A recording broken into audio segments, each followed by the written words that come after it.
It all begins on a very dark night in a building where a conversation is heard. Inside the building, two people are sitting in front of each other with cups of tea until the one in yellow laments. He had waited decades for his friend, and now, being very cold, he would only drink a cup of the beverage. Ryanja fills the cup of his dear companion. The two were very young when they first met. The old man stares silently at his friend for a few seconds, also being stared at by the man with a scar on his face. As the tea pours slowly into his cup, he thinks that it has been 40 years since he met that young man. Some time ago, the man entered that place, begging for the great regression technique to be used on him because he wanted to return immediately to the past. The old man then thought about the feat of regressing someone to previous times. They stare at each other for a brief period during that day. That technique is one of the greatest achievements of the Gui family, having been researched for centuries and passed down. That stratagem was nearly impossible to use. The man with tied hair couldn't have completed it, but he had no choice and decided to give up. There were 5 materials needed to complete the technique, and it was impossible to obtain all of them. So he tells the man that if he brings the necessary materials, he will perform the ritual. The Thunderbell,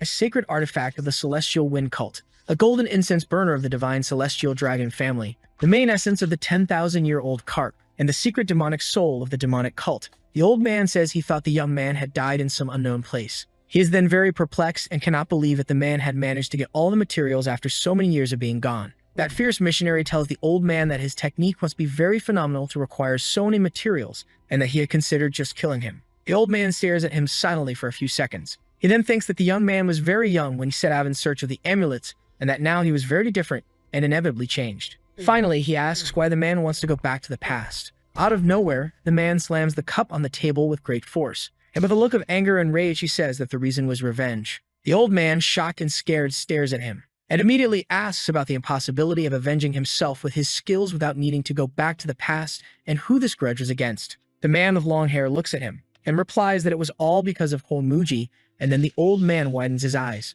All the leaders of the 3 strongest groups, known as the Pillars of Nurim, were killed by this man. The exact trio of commanders was killed, including the celestial demon. Homuji was the strongest man in history. He was the most powerful person of that era. The old man then says that he cannot defeat Muji even if he goes back to the past, being answered with a well-known reply as that man wanted to kill his enemy at any cost.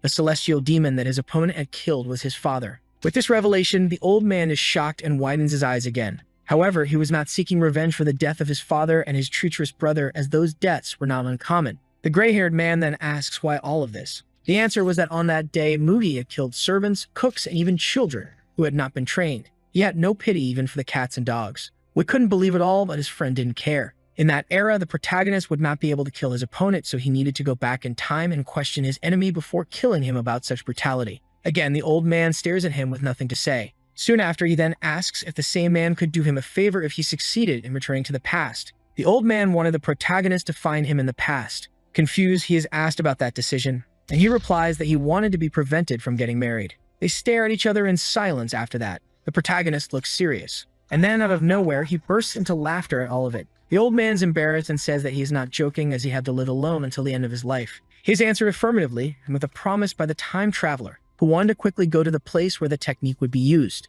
The two stand up, but the protagonist feels dizzy. He is asked if he is alright and replies that he lost an arm and an eye to obtain the secret demonic soul. Then the Thunderbell is seen, bright blue and shimmering. The old man approaches with a box. He opens it, revealing a black orb that draws a lot of attention. He makes a gesture in front of the monument, which soon reacts powerfully. Everything had already come together and was in perfect harmony, including the master. Still making gestures, suddenly a huge white light appears in front of him. Then a vast and wide portal opens right there. He is impressed and astonished, his eyes wide with a look of great surprise. Still making gestures, he celebrates his accomplishment. He then asks his friend if he saw that because he had always said it would work and that he could open the portal to the past. They stare at each other in silence for a while because the protagonist doesn't seem as enthusiastic about the feat. He sighs, seeming quite nervous and even regretful. The gray-haired man still doesn't understand it all and watches a bit confused. He looks at the portal for a few seconds. He turns to the protagonist again and says he feels sorry. He repeats what he said as he walks toward the portal. He says he promises to find his partner and warn him of the impending disaster. Going back to the past was his family's greatest wish and his as well.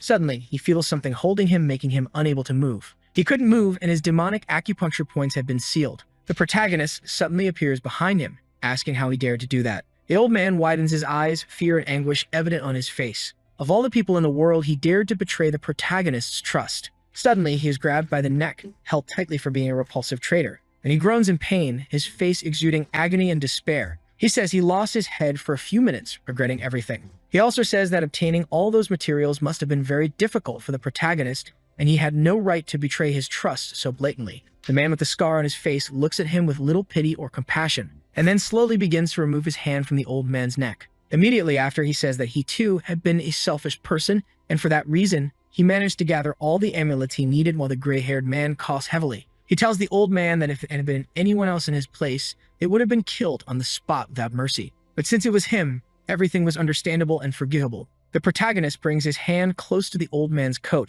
touches his chest, and thanks him for waiting for him all his life. Ryongja, astonished, widens his tear-filled eyes, while the protagonist looks at him with a face of admiration and pride. He then cries a lot, repentant, saying he is very sorry for doing all that and betraying his trust. His eyes overflow with tears of regret. Suddenly, the protagonist is startled. He slowly and carefully looks around. Some beautiful butterflies are seen resting nearby, and he realizes that time probably stopped. He is very surprised and doesn't understand any of it. A voice suddenly emerges, saying he has passed all the tests. He watches in silence for a few seconds, astonished. Suddenly, a very old person with a long beard and gray hair appears. The protagonist asks who that unknown being is. He is told that this person is the one who can send him back to the past. The old man says there is no way a human can understand the logic of the heavens and asks him if he really believed that a mere mortal could make the journey possible. What was truly needed to complete the technique was not just the materials, but the effort he put into obtaining them all. He had passed the test because he lived his entire life with a single goal in mind and sacrificed everything for it. And his final test was to forgive Ryongja. That was the hardest test of all, but it had been completed easily by him. After so many words from the old man, he responds by asking him to kindly fulfill his wish to be taken back to the distant past. And he is immediately asked what he will do there. He replies that he will kill the one who deserves to die and save the one who should not have died. But that was not his only motivation. He also wanted to live and enjoy his life because he could not do so while always thinking about his enemy. He is then asked what he regrets, and he replies that he regrets everything because his life had never been controlled by his own will but by someone else, and he realized it too late. The old man stares at him for a few seconds. He closes his eyes in a thoughtful and reasoning tone, and soon says that he is very curious about the kind of life the protagonist will live and that he is very eager to see his new life. The beautiful and splendid butterflies unfreeze, and the old man also returns to normal, forgiving himself for his repulsive actions. The protagonist silently observes everything around him coming back to life. And then the gray-haired man continues, reminding him not to forget the promise made earlier, as he truly wished he hadn't married and wanted to be stopped from doing so. Soon the protagonist turns his face towards the giant portal. He tells the old man to stay well, walking slowly towards the hole. The old man even tries to call him back, but he only wanted to remind him to fulfill the promise he made before. The protagonist walks towards the hole very slowly. A white light with golden beams begins to emerge. Then suddenly, he opens his eyes with a desperate expression and sees many people with weapons raised high. He widens his eyes and takes in everything around him. He realizes then that something had truly happened, considering the fact that he saw all those people gathered together. He had indeed returned to the true past. He looks around again, this time more intently,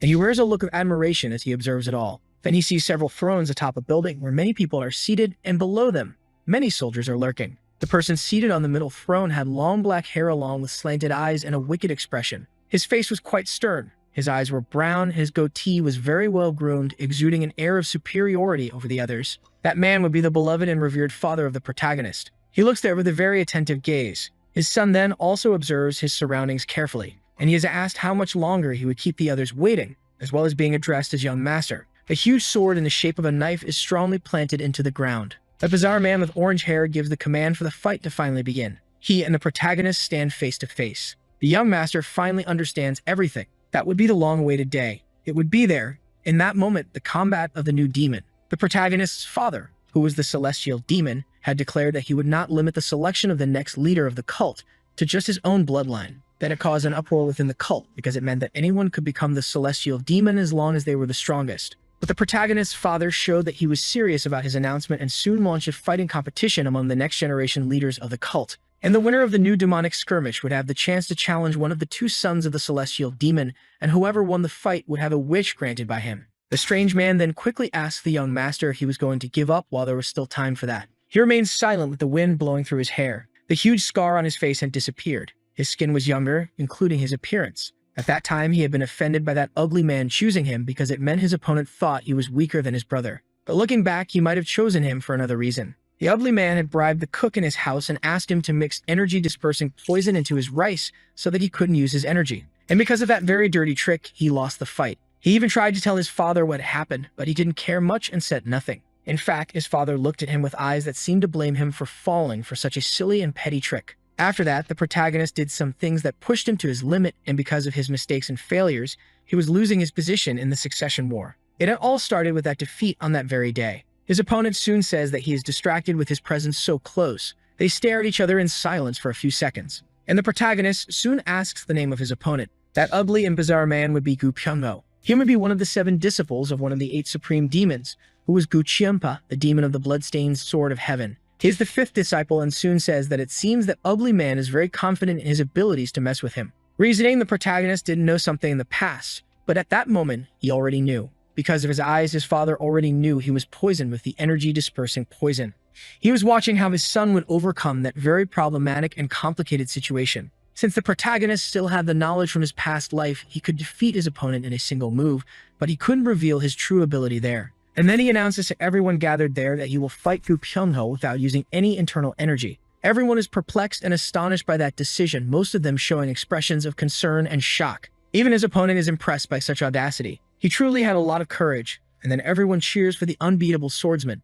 His enemy curses him with great anger, and Su proclaims that he too will not use the internal energy within his body. Everyone watches and listens to this with great attention. Soon murmurs are heard about how the fight will be very boring since no internal energy will be used by either side. The protagonist's enemy curses him again and says that even without using his internal energy, he better be careful because his sword has no eyes and cuts anything it hits. He then feels strange in that body and wonders about his movement because he doesn't know if it will be fully efficient, and Su demands that his opponent unsheathes his sword immediately. He also mocks him a lot, saying that he won't need to use his sword against such an enemy. Everyone laughs at that situation because the protagonist was evidently underestimating his opponent. And then the ugly man quickly says that he won't kill him because he is the cult leader's son, but that he will definitely take an arm from him. As his opponent advances toward him, the protagonist thinks and realizes that his body is capable of reacting instantly and was faster than he thought. As his enemy gets closer and closer, he suddenly performs a backflip, dodging a blow that would have been fatal. He quickly lands on the ground with his sword firmly in hand.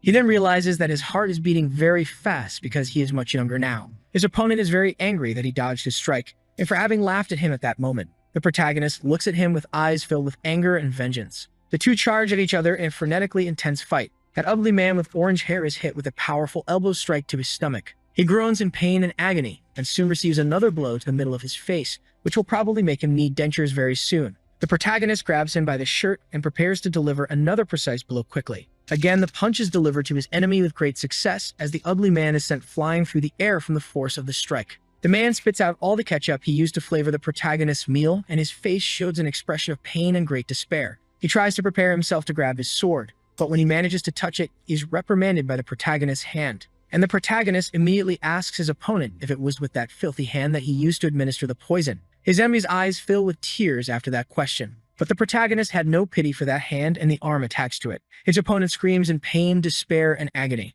The audience screams in shock, surprise, and amazement as the ugly man lies face down on the ground, groaning heavily. The protagonist steps away from the fallen man and thinks that now that he has returned to the past, he will no longer let his actions be influenced by people who want to control his life. His father quickly raises his right hand. The entire audience watches tensely, knowing that this man is about to grant the winner a wish, and the master soon asks what he will want as a prize. He stands still for a few moments, watching his opponent get up. He then thinks that normally people would ask for a craftsman's sword or a secret martial arts manual, which is what everyone would expect. His father stares at him with a serious expression and a stern face, but this time he would follow his instincts and ask for what he truly desired. He requested to go on a hunt in the company of his beloved father. His fatherly figure looks at him again in complete silence, still with a very serious expression. The protagonist's enemy watches all of this in great surprise with a look of intense pain and agony. The protagonist's father asks if that is really what his son desires, and he is answered affirmatively, as he greatly wants to learn to hunt with his father. Once again, he is stared at by the man with slanted eyes and a stern face.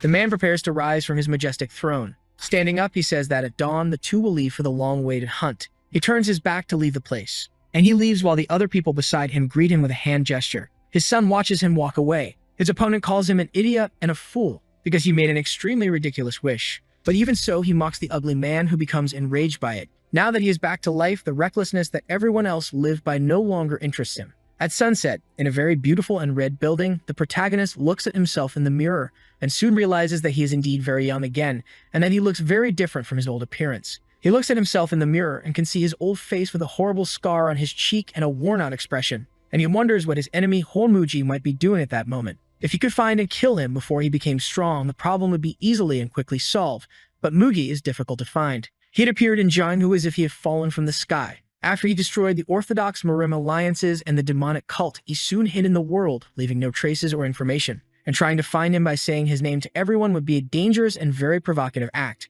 In the end, the protagonist's intention is only to become stronger than Hormuji. While he is standing with his back to a bookshelf full of books, someone calls his name and congratulates him on fighting extremely well that day. That person standing there is Leon. She is very cute and would be the young master's bodyguard. And suddenly, the protagonist reflects on his companion's size and the fact that everything had been because of her. The body petrification technique allows the user to gain the ability to make their body resistant, and it is a secret technique known by his bodyguard. The only flaw in this martial art is that it makes the body enormous, and that girl had saved the protagonist by using herself as a human shield. His guardian soon asks why he is looking at her so pensively. He also thinks that he never noticed how pleasant her voice was. He immediately feels regret because he saw her as a mere guardian, but she was willing to sacrifice her life for her dear friend back then. He took her for granted in the same way that people take oxygen in the air for granted. He stares at her for a few seconds in absolute silence, and thinks that she is taller than he used to remember. The guardian is left speechless and somewhat confused by her friend's lack of words. Everyone said that Leon would become the greatest beauty in the world if she continued to grow that way.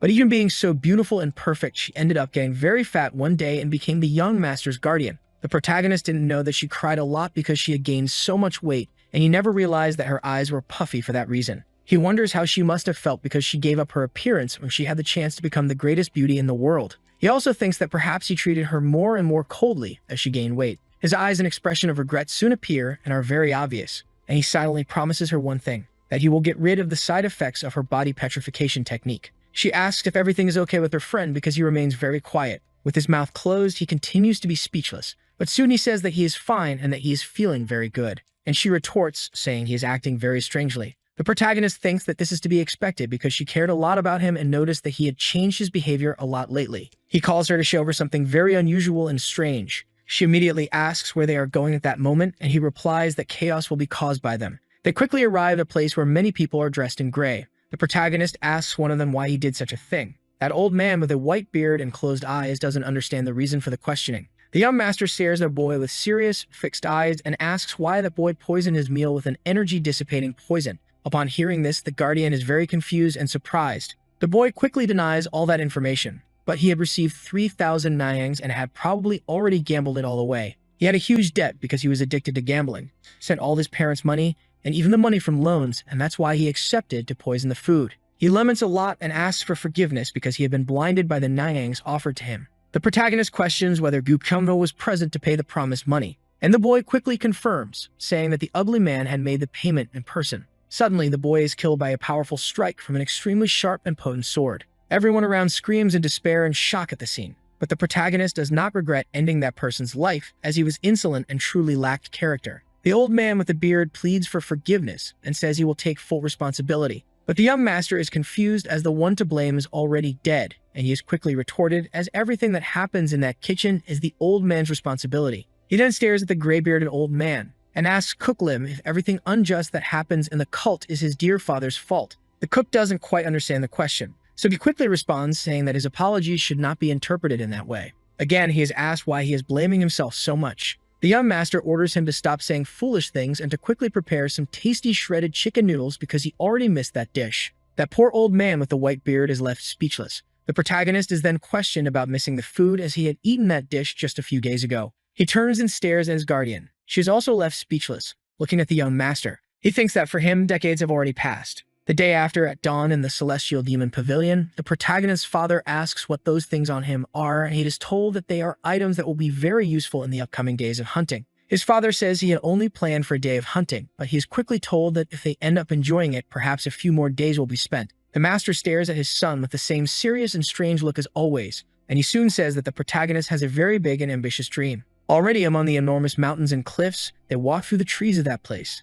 The young master soon says that his father is better at this than he had imagined, and he wonders if his father noticed that he hid his skills developed in his past life while fighting Gupkyungho. He then also considers telling him everything, as it might be much better. He reveals that he indeed hid all of his abilities, and his father responds affirmatively, as he had already noticed it. The protagonist says he is not a boy who hisses, but a beast that hides its sharp claws. His father listens to all of this attentively and turns, asking why a fearsome beast would hide its so powerful claws. The young master responds, saying he didn't think of it that way, and he has retorted, as that is the reason he is still just a kitten. His father questions how much of the Crescent sword art he has already mastered. That technique is only passed down through the lineage of the celestial demons, and it is an extremely advanced martial art, very similar to the one learned by the supreme demonic beings. The protagonist had already mastered it completely. Suddenly, a massive explosion occurs beside him. It was a shot, and if he hadn't dodged, his cheek would have been blown off. His father confirms the complete mastery, but his son is very worried, as it could have hit him even with the ritual completed.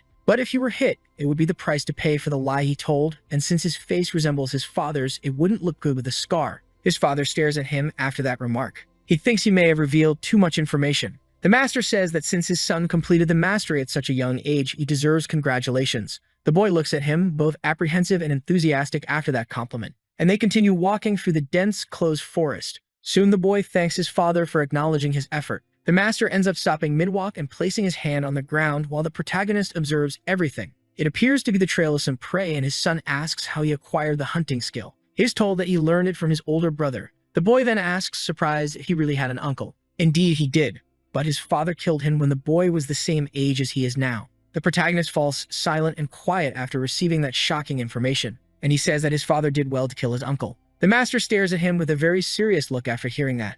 But the boy quickly adds that if his uncle hadn't died, he wouldn't have been born. His father continues to stare at him without saying a word. They look at each other in complete and absolute silence. The boy soon thinks that his father must have suffered greatly for having fought against his own family, and he confirms this with the lessons he learned in his past life. His fatherly figure says that in the past he found no plausible solution other than to take his brother's life. The young master thinks that his father couldn't find a way to defeat the successor in the war, so he did what he had to do. He tells his father not to think that he too can do the same because he doesn't believe he could accomplish what his father did. And there's no need for the protagonist to even consider doing that, because his brother is wicked and very cruel. His fatherly figure stares at him in complete and absolute silence, and then begins to continue on his way. He then tells his son that he is tarnishing his brother's image, even though he's not here to hear and defend himself. Huge mountains in the forest are seen. The two climb them with great speed and courage. The young master seems quite tired from it. He then thinks that he didn't marry in his past life, so he really doesn't know what it's like to have children, and he is quite curious to know what that experience would be like. He wonders what kind of existence he would be as a true father. The two quickly reach the top of the enormous and tall mountain. The young master asks his father what is there amid so many trees and plants, and he is told that their dinner is there. The boy, quite naive, says that they need to kill the creature, but he is quickly corrected as no one can kill what they cannot see. His father instructs him to close his eyes and feel everything around him. He responds affirmatively. Then he closes his eyes and focuses intently on sensing what is around him. When martial masters try to discover their opponents, they feel the vibrations in the air around them. People usually call this the energy flow of a being. The protagonist can only feel one energy movement, that of his father, who is very close to him. He is soon instructed to send a little energy in a single line. He has to do it as delicately as possible and think of his body as a soft ball of yarn. Then slowly release the energy as if pulling a thread. He is very focused and attentive to doing all of this, and soon he says that he is starting to feel it. His father then questions his perception of what it might be, and he responds that it is a tree, and he is quickly instructed to search that same area. Very slowly and calmly, the boy concentrates hard on doing it. The energy ends up touching something right there. It was an animal with huge teeth and the appearance of a swine. It was an enormous and ugly wild boar. He wonders if it might be a bear, but the creature had coarse fur and a long body, so it was probably a wild pig. It is confirmed that it was indeed a wild boar. The two remain silent for a brief period of time. His father then says that in the beginning, he also couldn't guess correctly from such a distance. The son quickly responds that he has a body that learns martial arts easily, so it's not surprising that he mastered it on his first try. His father stares at him with the same stern and angry face as always after his son's sarcasm. A campfire is made after all that. His father asks when he learned to prepare hunted animals for cooking, as his skill is impressive. He quickly responds that it was from a book. He thanks him for the compliment and quickly thinks that it's because he hunted countless wild boars to eat before regressing. He tells his father that he prepared what he's sitting on to win his favor and that it was worth carrying all that heavy luggage. And he is soon questioned if he went hunting with his father just because he wanted to impress him and become the successor. He quickly replies in the negative because that would never work with him, and he can become the successor on his own without anyone's help. His father says that he has a lot of confidence in himself and questions the real reason why the boy wanted to hunt with him. There were two reasons. The first goal had already been accomplished, which was to learn all this to become stronger. The second goal is left unsaved by the boy. He then says that he feared his father might misunderstand because he didn't want to become stronger to be the celestial demon, and he wasn't going to waste his youth on that. He would be satisfied if he could learn the martial arts of the divine demonic being and become a successor. He then remains silent for a few brief moments. He thinks that he must quickly acquire the demonic art of the 9 calamities in order to master it and go beyond this level. Closing his eyes and concentrating on his thoughts, he reasons that even with his father mastering the technique, he still lost to Hoamuji. He would at least need to learn it. He is suddenly asked about the second reason. He is a bit startled because he was deep in thought, and he quickly responds that he just wanted to spend some time alone with his father, and this would be their first time doing that. His fatherly figure says that this is a useless emotion and that will end up killing him. The young master is confused because his father is incredible, being the strongest person in the world, and everything he does is perfect to observe. His fatherly figure stares at him for a few seconds. Then he turns his face away from his son, showing a very thoughtful and even regretful expression, but he remains silent without saying a word. Whenever the young master tried to remember his father, he had no memories of him because only bad recollections existed. In this life, he didn't want to have only those bad memories filled with fear, but his father shouldn't be happy because it wasn't about him, it was for the protagonist. At dawn, the young master already intends to leave that place, but his father rebukes that intention, saying they need to return with at least a tiger from there. The boy is puzzled by his master's goodwill, and is soon instructed not to stand idle like a fool and to follow him. He responds very enthusiastically in the affirmative. Amidst many green and giant bamboo trees, his father instructs him to close his eyes again. The target is to the right, 100 meters away, much farther than the last prey. His master wants him to feel the wind this time and infuse his energy into that calm breeze. He thinks that in all the time he spent learning martial arts, he never infused his power into something so unusual because there was no one to teach him, and he is soon ordered to release his energy right there. If he is slow and careful, all he will end up with is a petty trick, and if he wants to use this in a real situation, he must hit the target quickly. His energy begins to develop. He can feel it along with the wind and wonders how he would combine the two at the same time. The energy moves amid all that, and seems to take a direction as it does. The young master tries his best, fully concentrated, and soon discovers that infusing with the wind is not about walking on it, but intertwining the two at the same time. Based on those actions, the energy begins to move toward the bamboo and quickly passes through them, seeming to reach something with lots of fur. It was a beautiful but very angry feline with a look of rage. The young master is startled by this and quickly opens his eyes, telling his father that there really is a tiger there. His fatherly figure asks what happened and scolds his son for stopping, saying that the more energy he releases and maintains, the greater his chances of survival, to which the boy responds affirmatively. A canteen with a liquid was his father's strongest ace up his sleeve. The two drink the contents of the container. His father stares at him with the canteen in hand, saying that it's really good. The boy lies, saying that it's still too strong for him, and his father tensely responds, saying that no demonic human would complain about liquor being too strong. He retorts, saying that having a cruel heart is much more important than that, but his father questions whether his son would have the courage to kill him. The boy lies again in denying that he would do that, but if he had reasons to take his life, he would definitely kill him without mercy. This was the first time the two had a decent conversation that day, and the protagonist couldn't value his life before his father's. He quickly reaffirms that he wouldn't kill him. His fatherly figure then says that if, at that point, he falters, he doesn't have a truly cruel heart.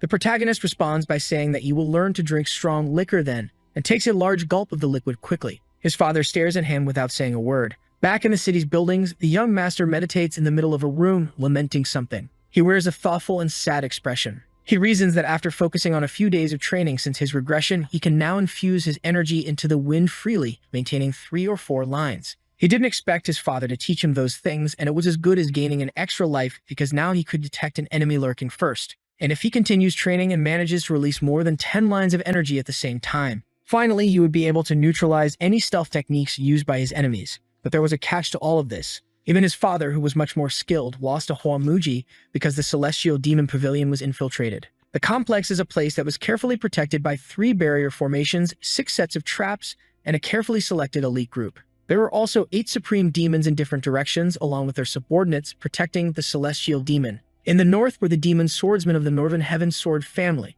led by the supreme of the One-Strike Sword. In the south were the demon swordsmen of the Southern Heaven Blade Group, led by the swordsmen of Heaven's Blood. In the east were the Iron Fists of the Eastern Fist faction, led by the undefeated Fist Demon. To the west were the demon sorcerers of the Western Illusion formation, led by the Soul-Stealing Demon. In the northeast were the Faceless Swordsmen, who aspired to become the demon of the Malicious Smile. In the southeast was the Drunken Swordsman, always intoxicated with the Drunken Demon. In the southwest were the Poison Fangs, who research all kinds of poisons alongside the Poison King. And finally, in the northwest were the Mad Monks, obsessed with the beliefs of the demon Buddha, who deceives the world. At that time, the protagonist thought the enemies had invaded from outside, but that wasn't the case, and he later realized that the external defenses had been breached. He is certain that someone among the other supreme demons let Huomuji into the celestial demon pavilion where he was hiding, and there may have been more than one traitor who was never found. But it doesn't matter who it was because he treats all 8 supreme demons as traitors. After his father died, none of the 8 supreme demons sought revenge.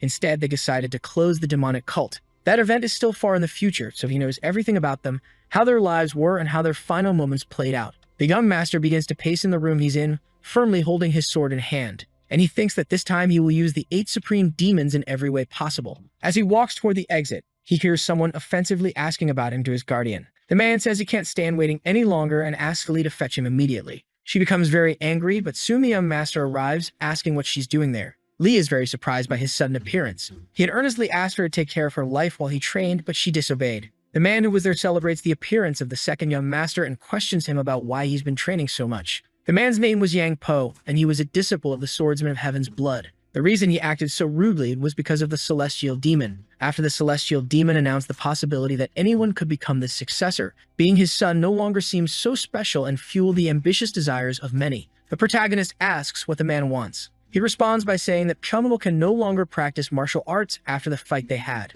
The conversation heats up after some mocking exchanges. After the protagonist mocks him again, the man demands that he go and apologize immediately for crippling his friend. The young master already knows why all this is happening. It's because the best disciple of the Swordsman of Heaven's Blood wasn't selected, and that's why his subordinates were trying to impress him. Yang Po wanted to make him apologize so he could later boast about it. The protagonist quickly provokes his enemy, saying that his leader would never choose him as the best disciple just because of all this. That opponent soon gets very irritated, saying that all this is nonsense because he's only doing it for Pyeongno's sake. The young master tries to put an end to it and says that he wants his enemy's apology immediately. He is questioned about this unusual decision, but all of this was because that man had spoken rudely to his subordinate. The man still doesn't understand it. Lee insists that she's fine, but the second young master remains furious about what happened. She is left speechless by all the defense from her superior. The protagonist then orders Yang Po to kneel and apologize to his subordinate immediately. He mocks and calls her fat again. The man spoke too much once again and got angry again, saying he'd rather die than kneel before the girl. That was exactly what the protagonist wanted to hear, and he was about to grant his enemy's wish because he was going to kill him.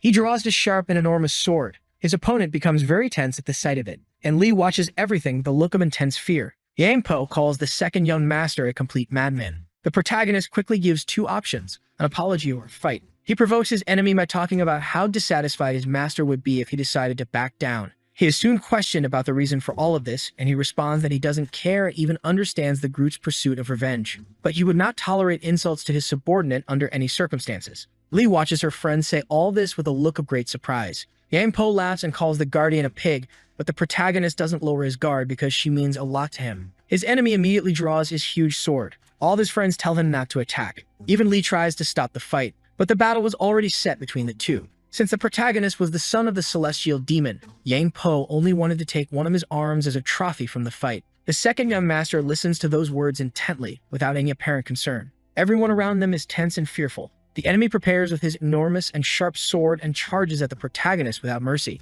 But he is quickly and easily stopped by the protagonist with a precise strike to the face. His friends are shocked after witnessing this. Lee is greatly surprised by the blow. The cause of Yang Po's death was his own mouth. He had used it to hurl insults at Lee and had also refused to apologize. The protagonist pulls his sword from Yang Po's mouth, who quickly falls to the ground dead. The second young master displays a look of conviction in his victory. All of Yang Po's friends rush toward him deeply concerned, and they ask the protagonist if he can handle the consequences of the actions he just committed. He quickly responds by saying that their mouths are just like their dead friends. The second young master orders them to repeat what he says without changing a word, or they will suffer the consequences brutally. They quickly leave, dragging their dear friend's body. Lee asks her friend why he did all that. She reaffirms the question, saying that no one would do such things for someone like her. The protagonist thinks that even though Lee On was frequently emotionally wounded, she still cared about him. He soon responds that it wasn't for her because he only killed someone who deserved to die, and she retorts, saying that the Swordsman of Heaven's Blood wouldn't let that go easily. He looks at her after hearing that.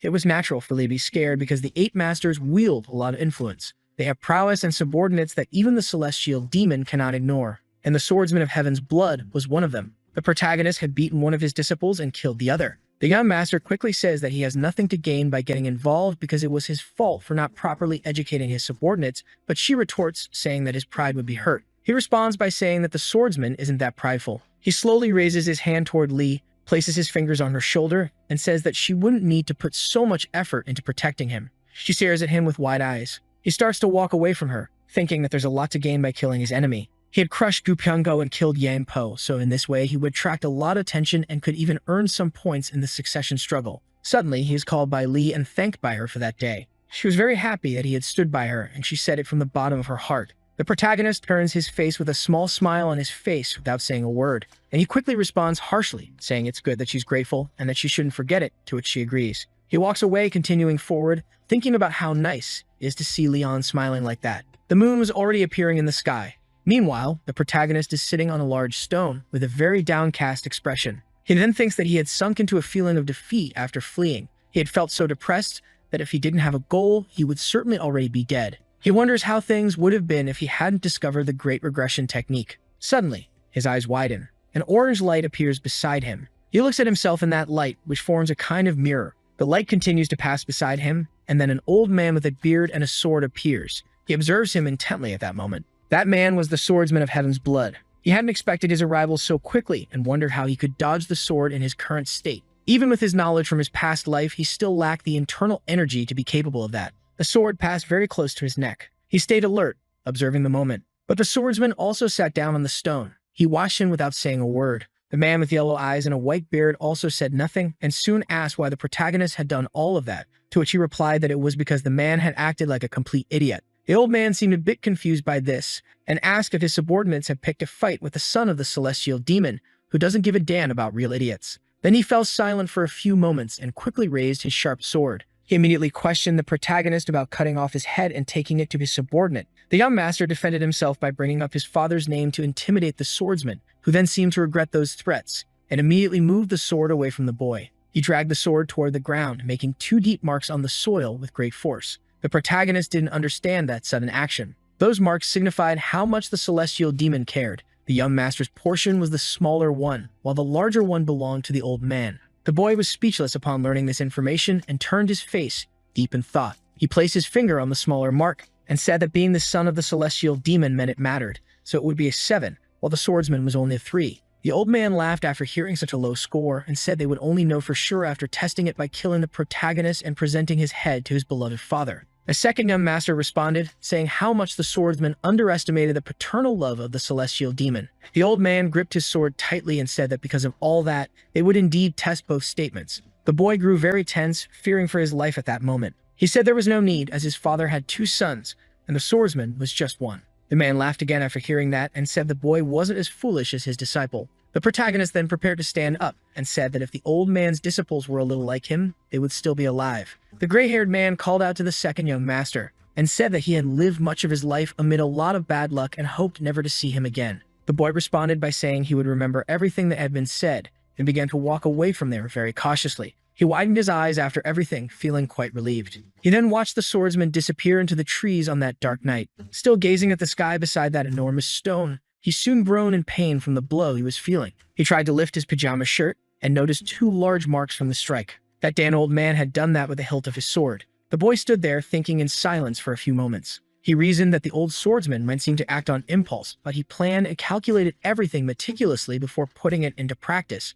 The fact that he repeatedly mentioned wanting to take the protagonist's head to his father meant that he truly intended to do it. That swordsman had come to see the second young master and found the boy's wish to hunt with his father unique. The old man felt the need to test the boy since, in addition to everything he had done, he had also killed one of his disciples. That's why he wanted to see if the boy was worthy of succession. That celestial demon of the blood sword might be the protagonist's first opponent. The boy was concentrating, eyes closed, while training. The energy emanating from him at that moment was evident. The energy beams began to move towards something. The boy quickly opened his eyes, startled by something. A step was heard on the roof of the building he was in, and he quickly climbed up there. At the top of the building, the boy gripped his sword tightly and soon spotted the person standing on the roof. He watched closely as the man looked at the sky from atop the roof. It was his beloved father who was there. He immediately stared at him with the usual serious expression, and then said that he had heard that the boy had killed the disciple of the celestial demon of the blood sword. The boy listened attentively to the serious and calm expression and soon responded by confirming the fact because the disciple truly deserved to have his life taken. His father retorted it very angrily, saying that whether or not he deserved to die, the celestial demon of the blood sword had come after him because of that incident. and he wanted the protagonist to receive punishment immediately. The second young master repeats this information in the form of a question, and it is confirmed, even though it seems like an unusual request coming from such a person. The protagonist quickly thinks that his enemy is trying to test the relationship he has with his father to see if he will be punished for what he did. Knowing this, he will also discover whether his father considers him a candidate for the succession of the throne. His father soon affirms that he indeed intends to punish him for what he did. The boy retorts, saying that there's no reason for such punishment, but he is told that justifications can always be made. He listens to all this, tense and shocked by his master's decision. The leader brings back a question the boy had asked about who the most trustworthy supreme demon would be. The young master confirms that he had indeed asked that question. He had inquired about whom his father trusted the most among all the supreme demons while they drank liquor by the campfire. At that time, his father had remained silent after the question. No answer was given back then. But at that moment, his father answers, saying that he trusts no one,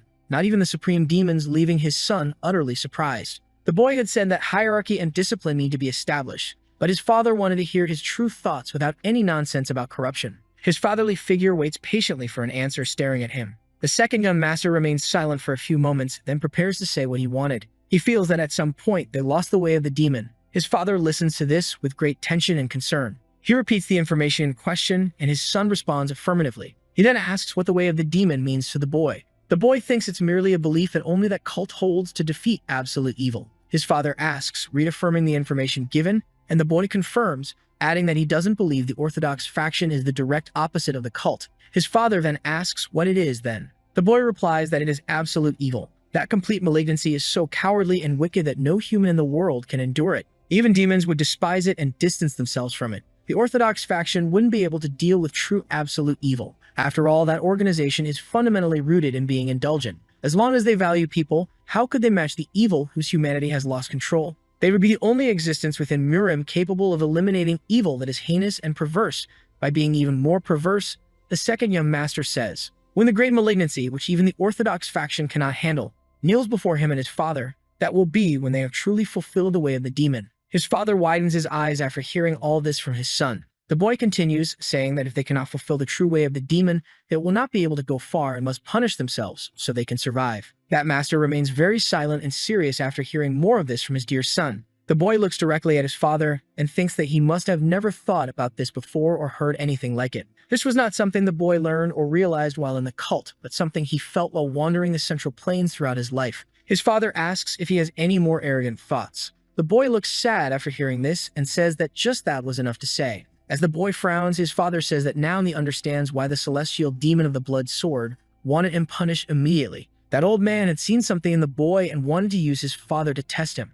The second young master says that the old man saw a possibility of him being a potential successor to the throne. But his father retorts, saying that he thinks the boy only has the potential to mess up the entire cult. The boy quickly responds that the old man has good eyes to notice the extraordinary. The master remains silent for a few seconds. He asks his son to follow him quickly. The boy immediately asks where they are going so late at night. They were heading to the Lesser Celestial Cave. Upon arriving, there is a huge gate amidst a large stone cliff. The young master quickly thinks that this is the place where a potential candidate for the throne goes to be tested and trained before truly gaining power in the cult. Entering there was easy, but those who couldn't pass the tests would be trapped forever with only a 50% success rate. Half would also lose their lives. That place was so dangerous that even the protagonist's ambitious brother never mentioned wanting to enter. But if he wanted to be a true celestial demon, he would have to successfully pass through there at least once. His father asks him to enter that place because at about his age, he had also entered. The boy asks how long it took him to get out, and he is told exactly 2 months. The young master is very surprised because his father was known as the most talented in martial arts among all the celestial demons,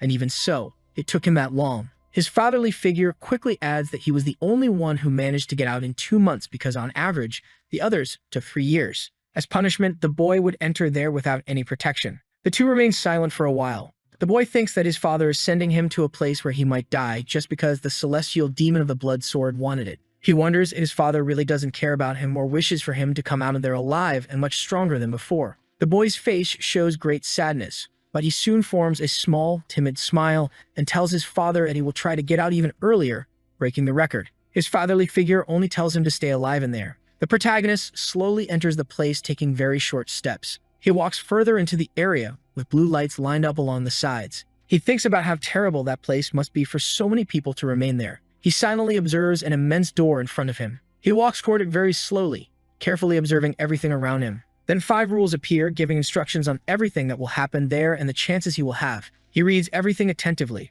and then considers eating some of the grain balls that were right there, but quickly decides not to waste any more time and start the mission immediately. Suddenly, something appears around him. Many enemies emerge, surrounding him. Some red marks are seen on these opponents, and the protagonist quickly realizes that he must strike with his sword where those marks are. He begins to strike the enemies frantically with precise blows. His expression is one of intense concentration and anger, while his eyes show a strong desire to achieve his goal. He delivers countless precise strikes to all the mannequins there. Embers flies after each strike of his sword. Those mannequins were more resistant than he had anticipated. He looks around with great attention and thinks that he cannot let those opponents go underground because they would move away. He quickly heads toward the fleeing ones, dodges all the debris from the opponents, takes a huge leap high into the air, and lands a precise strike, cutting the mannequin into several pieces. In motion, he observes everything around him with great attention and calm. Then he spots the last remaining opponent. He quickly runs toward the mannequin, which was already almost entirely submerged in the ground. Only its head remained on the surface, but the protagonist quickly manages to finish off the last objective.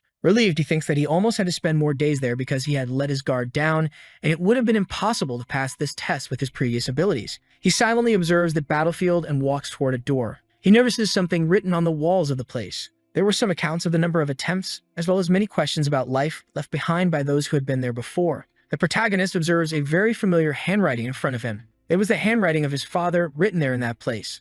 Although his father wasn't wrong, he couldn't believe that he had reprimanded all of their ancestors. After passing by the writings, he carefully observes what lies ahead. There were many weapons on the walls and an enormous red circle on the floor. The protagonist observes everything with great attention and caution, thinking that given the number of weapons in that place, it would probably be necessary to use all of them to complete the mission successfully. 3 instructions are given to the protagonist, including warnings and an order to stand inside the crimson circle if he was ready. He steps into the red circle marked on the ground as he is already prepared for the start of the mission. A boulder with a circle on top quickly rises from the ground. He observes it in front of him in total and complete silence, without saying a word. He thinks he has too much time to complete the simple task of cutting the boulder in half and would likely be able to cut hundreds of them in 2 hours using the power of his sword. He also reasons that there must be a reason for the instruction that appeared moments before. He quickly grips his sword firmly in his hands and strikes the boulder with all the strength his body possesses. But the sword broke in half despite being quite strong, and he concluded that simply striking it like that wouldn't work to complete the mission successfully.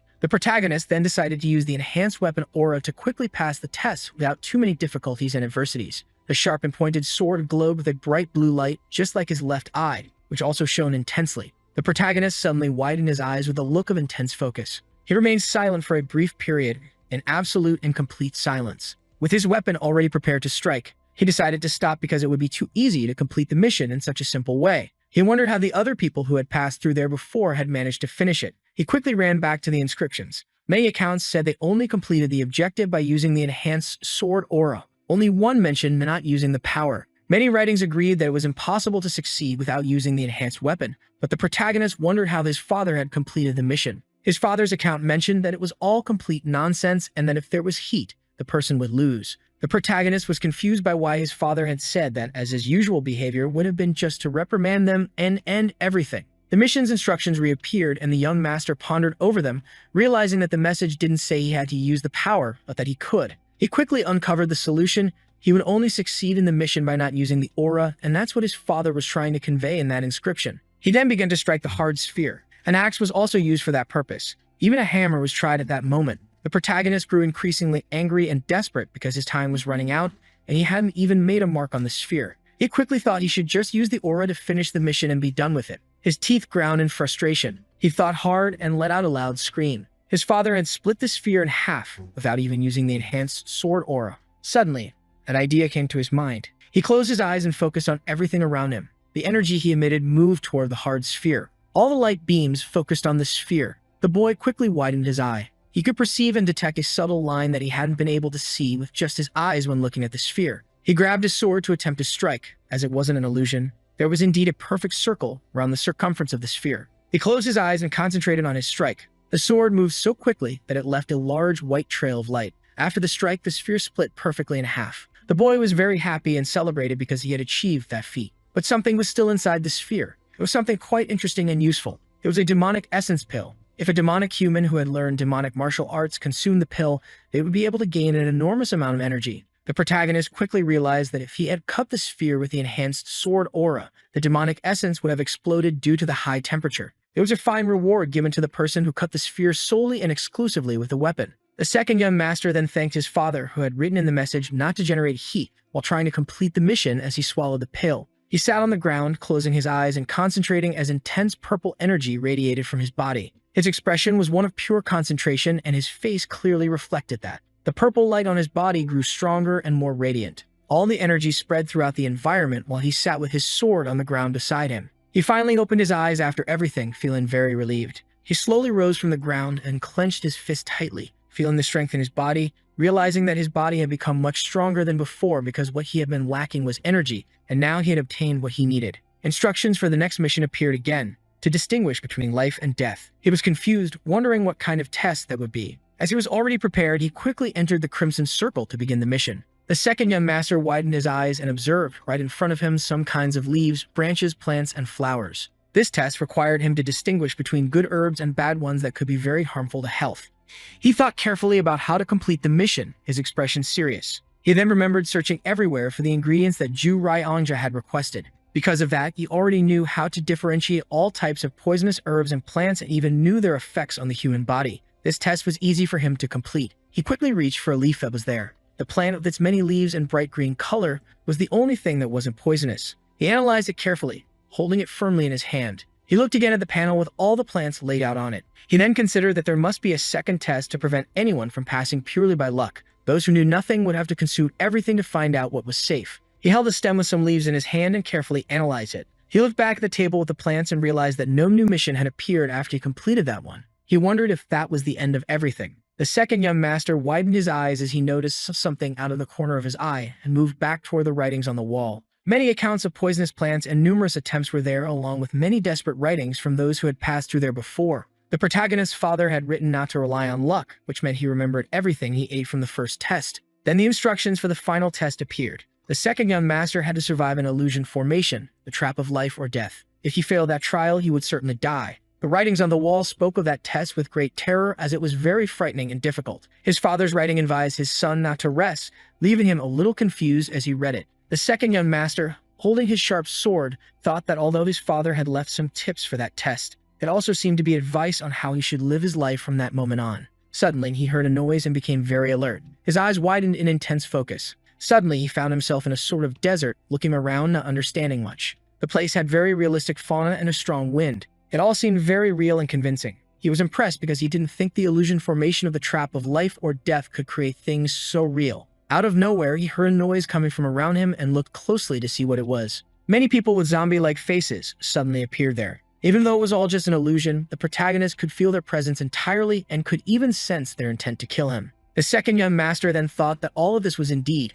a great opportunity for him. He quickly drew his enormous, sharp sword from its sheath, holding it in front of the hideous and terrifying zombies, who became enraged upon seeing him holding a weapon to attack them. They charged at the protagonist without mercy, intending to kill him. The second young master's eyes widened in a look of despair as he saw everything unfold, as there were many enemies against just him. He then dodged a fatal blow from one of the zombies and managed to counterstrike his enemy fatally in the face. But there were still countless opponents ahead, and it would be very difficult to defeat them all alone without anyone's help. Despite all this, the protagonist refused to give up, even though the scenario was unfavorable for him. He thought that since he was no longer dealing with mere humans, he could fight them without hesitation and without mercy. Thanks to the demonic essence pill, he could use his energy easily, without difficulty or adversity. The swords and weapons of all his opponents were pointed at him, ready to wound him without mercy. From all sides, there were well-armed opponents with sharp and pointed objects that would certainly do significant damage to human skin. But the protagonist wasn't afraid and looked at all with great courage, as he was fearless and brave.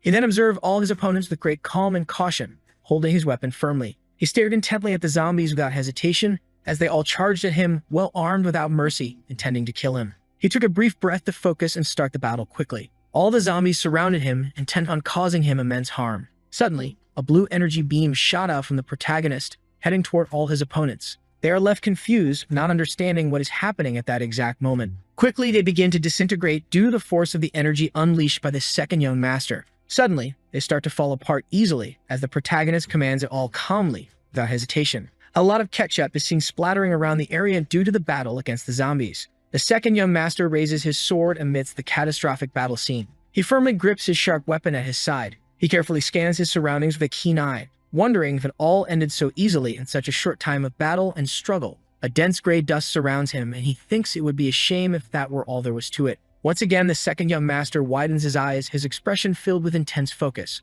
A small, subtle smile forms at the corner of his mouth as he realizes that it isn't over yet, because the energy he senses coming from the area is even more powerful. Mujuk swings his katana with fierce determination in yet another strike. Even with an entire army before him, the young man focuses on continuing to strike them down, fighting for his victory and survival. However, he grows worried as he notices his enemies becoming stronger and stronger. Now he understood the meaning of the words, "Don't rest," for even though he was clearly exhausted, he had no other option there. Then he chanced to his sword, which emanates a blue aura as it slices through one of the knights. It was the first battle that felt real since he regressed. And to keep trying when his life was on the line, he knew he had truly absorbed the knowledge he gained in his past life. Thus, the protagonist kept fighting with all the strength he had, growing stronger by channeling those teachings into his new body. With rage coursing through his veins, he charged at the undead knights, shouting for them to come at him with everything they had. After a true festival of bones, our boy rests his sword on the ground, panting from the exhaustion of a hard-won victory, still wondering if it was really over.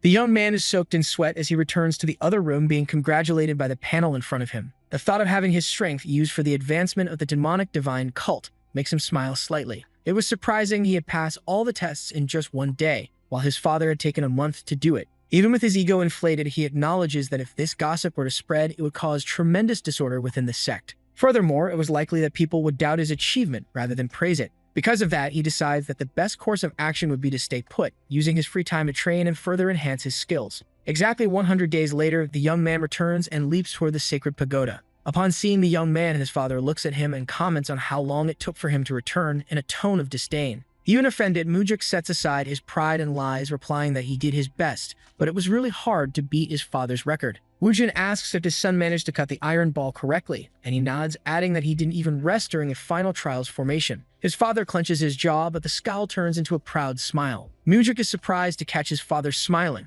which was very rare. However, when he looks up again, he sees that his father has a serious face, making him wonder if that smile was just an illusion in his mind. Wujin praises him, saying that apparently he was more talented than the father had thought, to which Mujuk replies that it's a matter of genetics. Hearing that, the old man seems satisfied with the answer. Before, the young man believed his father liked to create rivalry among his children, but now he understood that he could endure even the death of a child for the sake of the sect. From that moment on, he knew for sure that his father took no pleasure in seeing them fight. Interrupting the fatherly moment, someone comments that completing the arduous challenges in the caves in 100 days was no small feat. It was an older and powerful man who had Wujin's full trust, with only one master above him. It was the chief strategist, Myung Sama. Upon recognizing him, the warrior greets him, stating it had been a long time since they last met. The strategist celebrates the young man's presence, as he had been wanting to discuss an important matter for the sect, which surprises Muk. Discuss with him important matters about the cult? His father's hand was definitely behind this. The elder begins to explain that not long ago they had received an anonymous letter claiming the existence of corruption within the demonic army. The information makes the MC think for a bit.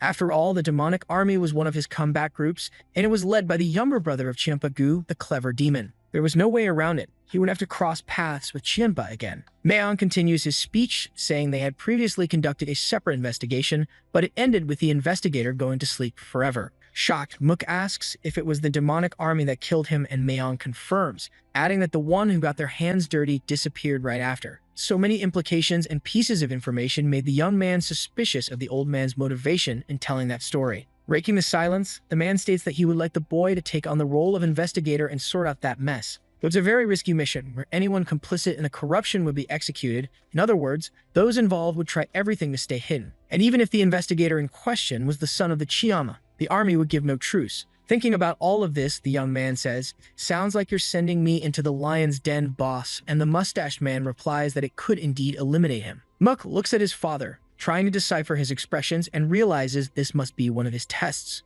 Wujin recalls something his son once said, that everyone should control and punish themselves so they could follow the right path. But the boy counters, saying that will only apply after he becomes the celestial demon. In a provocation, the Supreme asks if his son is saying that just because he's afraid to act according to his words in that moment. Feeling challenged, Muk says that following that reasoning, he couldn't refuse the mission. The young man seals the agreement officially, formally accepting the request. Still, his father remains impassive, with an indecipherable expression that the hero mirrors. Thinking to himself he may not know the patriarch's true intentions, but he was willing to show his abilities. Mudrik makes one last request before the mission, arguing that it could be their last meeting, so he invites him to drink together. But he's disappointed to see the man get up and walk away from there as quickly as possible. He even tries to lighten the mood, saying to Myung that Woojin is all tough and rude, but deep down he knows his father has a soft heart, something the old man strongly disagrees with. Outside, the young man is introduced to Daryong, a special investigation officer from the Nirvana team, who looked more depressed than anything else. Mudrik gets irritated, asking what the guy was doing there since he had specifically asked for the prettiest woman in the pavilion. To which Daryong sarcastically replies that he must be the prettiest woman in their leader's eyes, and the answer seems to leave the warrior even more annoyed. But he shrugs it off, saying they should get started right away, which catches the newbie's attention. The investigator asks if by get started right away, his new boss means they're leaving right now, and Mudrik nods. That definitely doesn't excite the young man. As they walk, the MC asks about the commander of the demonic army, and Daryong says his name is Kyeonang-gu, younger brother of Chinpa-gu. He adds that it was his 8th winter as commander, and he took on all kinds of risky missions until everyone recognized them as an elite force. The story makes Mudrik conclude that he was doing a good job, apparently, and his new companion agrees. As they climb the stairs, he stops and turns to Daryong, which makes him ask if something is wrong. It's not like the young master was really interested, but the companion didn't seem excited about the investigation. Tired, the man denies the accusation. Still, the MC couldn't see a trace of enthusiasm in his gaze or voice, and he explains that even if they discover something, he knows nothing there will change. The MC stares at him for a moment, wondering if he was implying that unless they replace every member of the army, the sect wouldn't change. He keeps walking, thoughtful, and asks Daryong if he wasn't afraid, to which the young man replies no. Unconvinced, the protagonist insists, asking how that's possible, since the previous investigator had been coldly eliminated, and the newbie reveals that the previous one was his direct superior. That information leaves the hero in complete shock, and Daryong still adds, "He's the one who taught me what I know today." Knowing that, it was understandable that the man constantly had the look of someone on the verge of collapsing, asking how that was possible, given that the former officer. The duo finally arrives at the palace of the demonic dragon, coming face to face with two men who ask where they came from. Daryong introduces himself and says he has business with the commander of the demonic army. Mudrik is surprised by the young man's boldness. However, the guards don't seem convinced, stating that he doesn't seem special at all, and that they couldn't pass without permission. The investigator opens his book and pulls out a document showing the official order they had talked so much about, making the guards believe what he said, but they would still need to report it to their supervisor, which in the boy's eyes wasn't necessary. The brutes tell him once again that he can't enter without the superior's permission,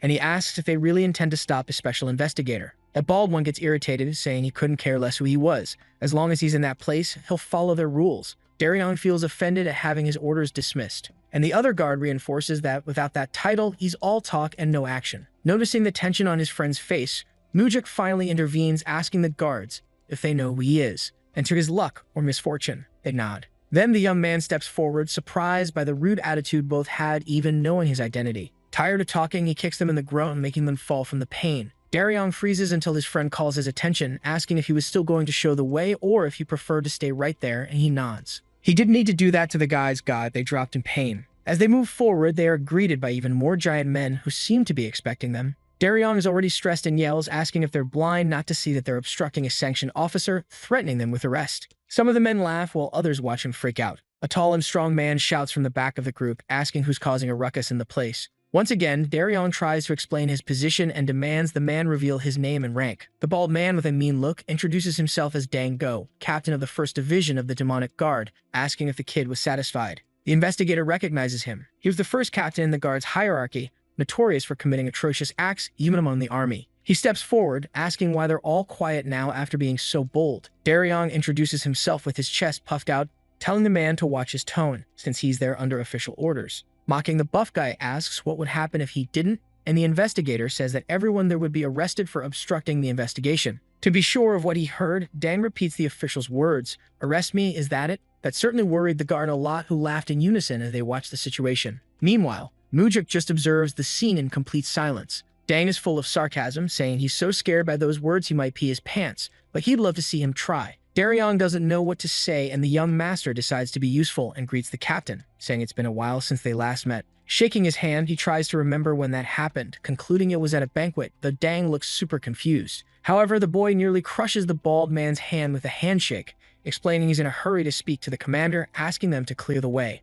and he threatens, saying if the musclehead dares to defy him, he'll never be able to hold a sword with that hand again. Dang tries to keep his cool, finding it funny how some people fool themselves into thinking titles make them immune to a stab in the gut. However, the boy isn't intimidated, asking if the captain really believed he could wield a dagger with that hand when he was done with it. Even so, the bald man says he'd like to see him try just to know what would hit the floor first, his sword or the guy's insides. The boy is a man of his word and sarcastically thanks the captain for his cooperation, saying he'd buy him a drink one of these days. As they continue walking, Daryong asks if the young master really knew Dango, and he denies it. That was their first encounter. Hearing that leaves his companion confused, and Mujuk explains he broke the guy's hand the moment he shook it, so he'd be eating with his left hand for a while. The officer is in disbelief but gets cut off before it becomes a full conversation as the MC tells him to hurry up and lead the way. As they climb the stairs, Daryong says the office is on the 7th floor. Again, the pair runs into more guards who say they can't enter without an appointment. Already exhausted from all this, Mujuk sighs, asking if those people don't get tired of saying the same thing over and over.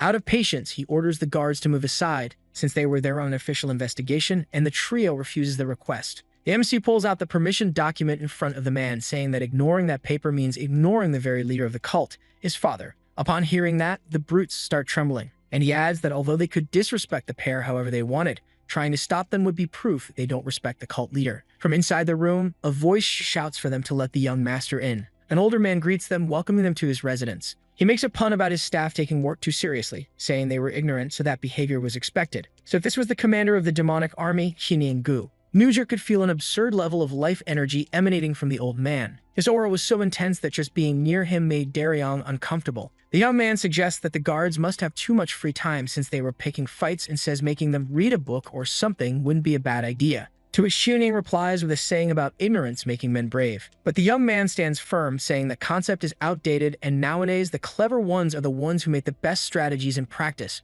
The old man nods in agreement, admitting that he's fallen behind with the times. Mook is very surprised at how peacefully Xiuning is behaving. After the barbs are exchanged, the commander asks why he was chosen as the investigator, and the young man says his father was just trying to punish him. That surprises the old master. Noticing his expression, the boy explains that he made a small mistake during a hunt, which makes Xiuning break into a disbelieving smile. That reaction leads him to ask if he was trying to guess why his own father had sent him as an investigator. He changes the focus, asking why the Nirvana Pavilion had started the investigation in the first place, suggesting the existence of another anonymous letter. The MC tries to keep the information secret, but Daryong is quicker and confirms that this was indeed the case. Realizing what his friend was about to say, he mentally curses himself for admitting the truth. The commander sighs, saying he knew that taking charge of an army filled with rude and criminal individuals would only bring him headaches, which was exhausting. Mujuk states that they intend to finish the investigation as quickly as possible and hopes the long-haired man will help even if it's something inconvenient. He acts offended and asks what he means by inconvenient.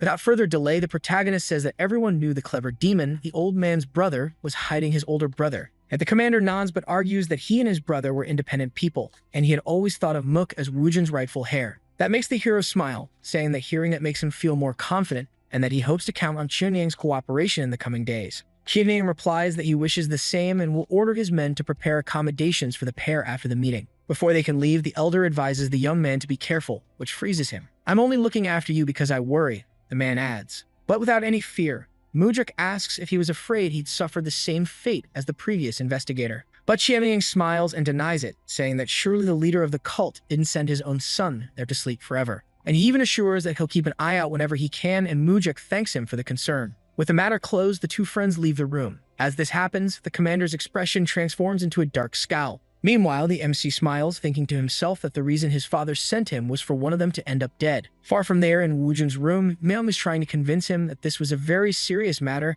and that he regrets not having gone in person to handle it. And he argues that the young master had told him earlier that they had strayed from the right path. Finishing his reasoning, Myung asks if that's why he sent his son to the wolves, because of a provocation between father and son. But Wujin is convinced that if one is going to go around talking big, that it's better to start acting in accordance with their words. Leaving his friend and advisor surprised, as it really seemed he had sent his son to get screwed. A raven hangs upside down, barely hanging on in the demon dragon's chamber, and the guards wonder what the hell that was. The guards murmur, and one of them says it's clearly someone with nothing better to do. Further away, Mujuk and Daryong are the target of comments about being meddlers, regardless of whether they're investigators or not. And the young master notices that the men who stopped him at the entrance are the ones complaining the most. One of the men shouts at the pair that this has gone too far. The hero asks who that is, and the man yells, introducing himself as Ho Jiang, captain of the 3rd Division. Darion recognizes him and says he has the best fighting ability among the commanders, which comes with a really bad temper. Mocking, the boy asks why the captain seems so stressed,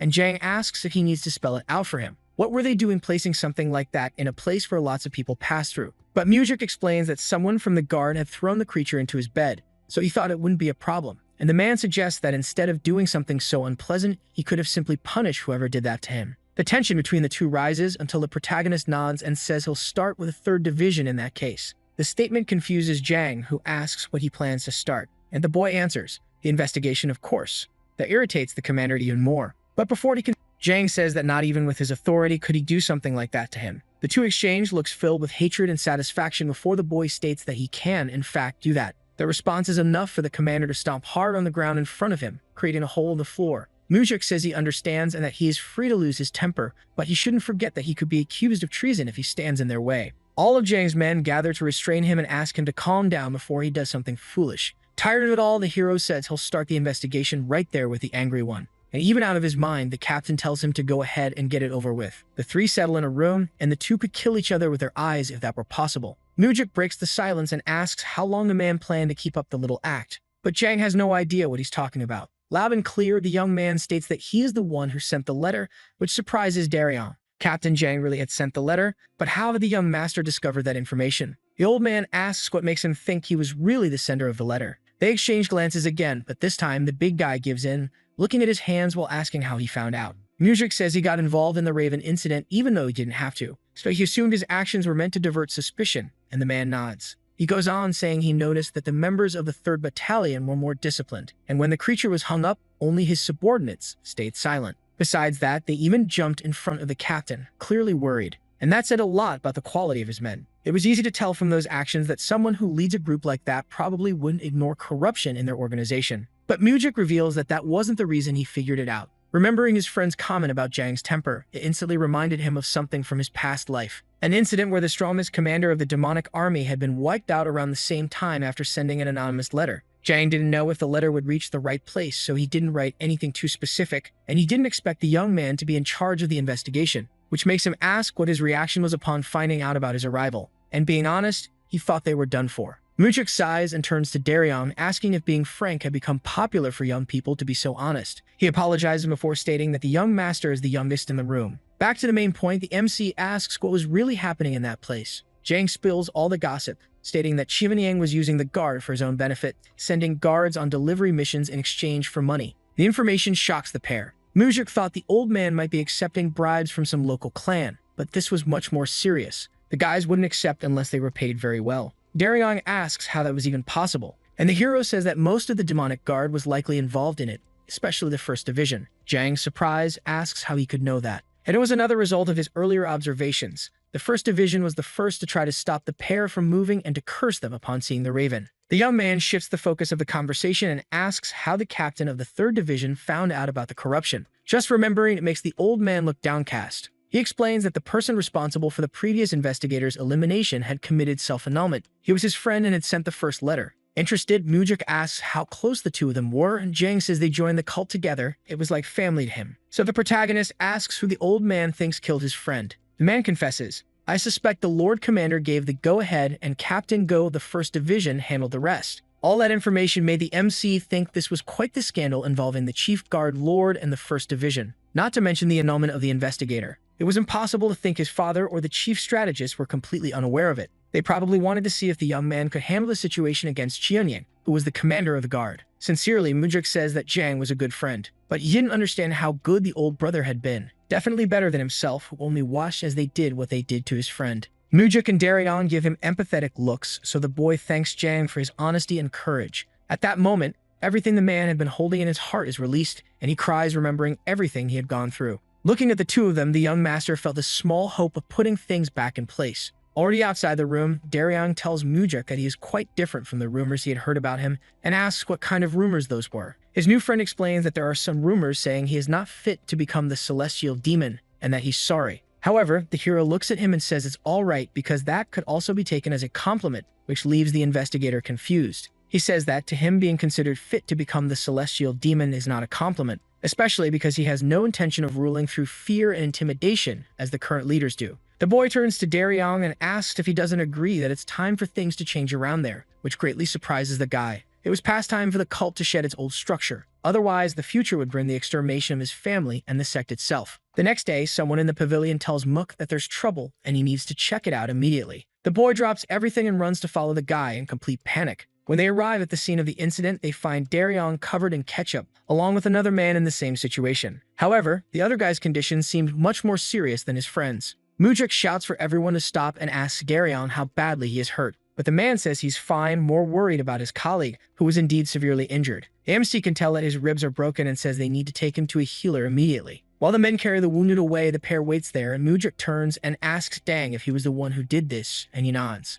The young master asks what the reason would be for injuring a Nirvana investigator, and the bald man says the guys bumped into his shoulder in the hallway and were about to leave without apologizing, so he simply taught them a lesson. But the boy is sure it was he who bumped into the pair and wouldn't have let them go even if they had apologized. Dang looks at him for a moment and then starts laughing, saying that was probably true. In the middle of his laughter, Mudrik says, "Poison," which makes him stop laughing immediately, asking what he meant by that. Mudrik states that his subordinates are all like poison to him, and the buff man asks what the boy is talking about. He tells the guy to confess, suggesting that he eliminated sect members like this last year, and 2 years before that, 3 more over a bar fight. All of his opponents were low-ranking warriors, and the Lord Commander covered it all up for him before things got out of hand. In response, Dang comments that there are many rebels in the world who don't revere the demonic army. Muck asks if he knows that he holds the authority to decide on an execution if he deems it necessary. The information surprises him, and the room falls silent for a second, with everyone seeming concerned. But Dang breaks the silence, laughing and asking what he would do with that authority, since he doesn't seem the butcher type. The young man's eyes shine. This was the poison he was talking about, the result of letting a fool become aware of how others see him. The bearded man should be nervous, but instead he's acting tough in front of his subordinates. It's as if he's only looking at his own navel to figure out what kind of act he's putting on. Mudrik starts walking forward, which alerts the guards, and they draw their weapons, preparing for a possible attack.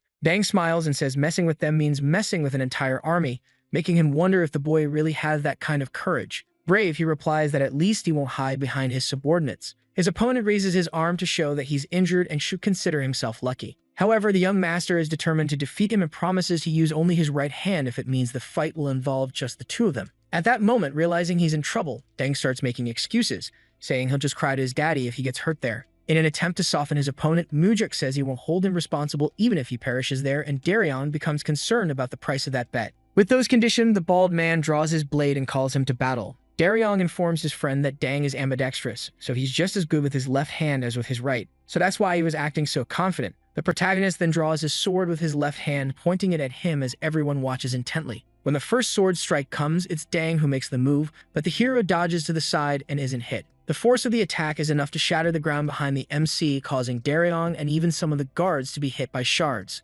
Again, the bald man tries to strike Mudrik, who spins in the air to escape the blade. No matter how or how often he tried, every blow was blocked or dodged by the young master. Upon landing, he charges forward, flips his sword, and slashes Dang's arm from bottom to top. The brute screams when he sees his condition and all that mess spreading. Not satisfied, the warrior even slaps him directly in the face, breaking his teeth with the hilt of his sword. When Dang hits the ground, all of his men prepare to attack Mudrik, shouting that they need to protect their commander. Daryong calls out to his friend, but the enemy's approach doesn't intimidate him in the slightest, and he takes out 3 of them right away. Such a feat leaves everyone present stunned, and the young man breaks the silence by stating that the crime of those who just fell was treason. Dang, who until then was barely conscious on the ground, begs Mudrik for his life. The young master looks at him with disdain and asks if he knows what happened to the families of the people he killed at the bar that night. And he already knows the answer. He knows it's obvious he doesn't know, even doubts Dang ever thought about it afterward. Those people lost a father, a son, and a husband, which makes him ask Dang if he really believed they could ever go back to having a normal life after that.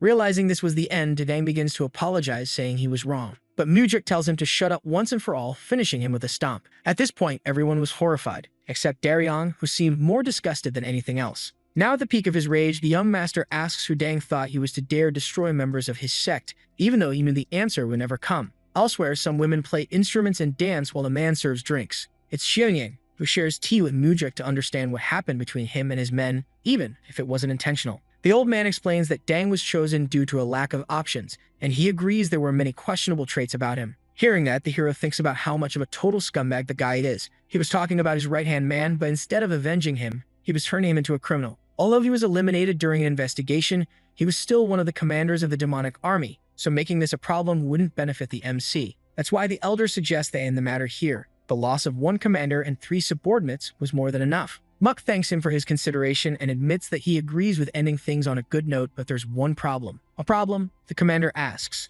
And the young man explains that there's no evidence that he was there for an official investigation, since he has nothing to report to his superiors. But Qianying suggests he could just make something up. Mujik says that's not possible, because the letter sent this time mentioned external requests being accepted in exchange for money. That couldn't be covered up. The commander reflects for a moment before the young man breaks the silence, reaffirming that he would need solid evidence to close the investigation. Mujik can't take his eyes off the captain and soon explains that it should be him who provides the evidence to close the case. After the conversation, the boy surprises Daryong in his quarters, and he explains that he would like to check on his injured friend, and the guy says the physiotherapist is with him at the moment. The short guy even thanks him for sending someone to take care of his colleague, and his friend says he could not do it, even though he's just a temporary investigator.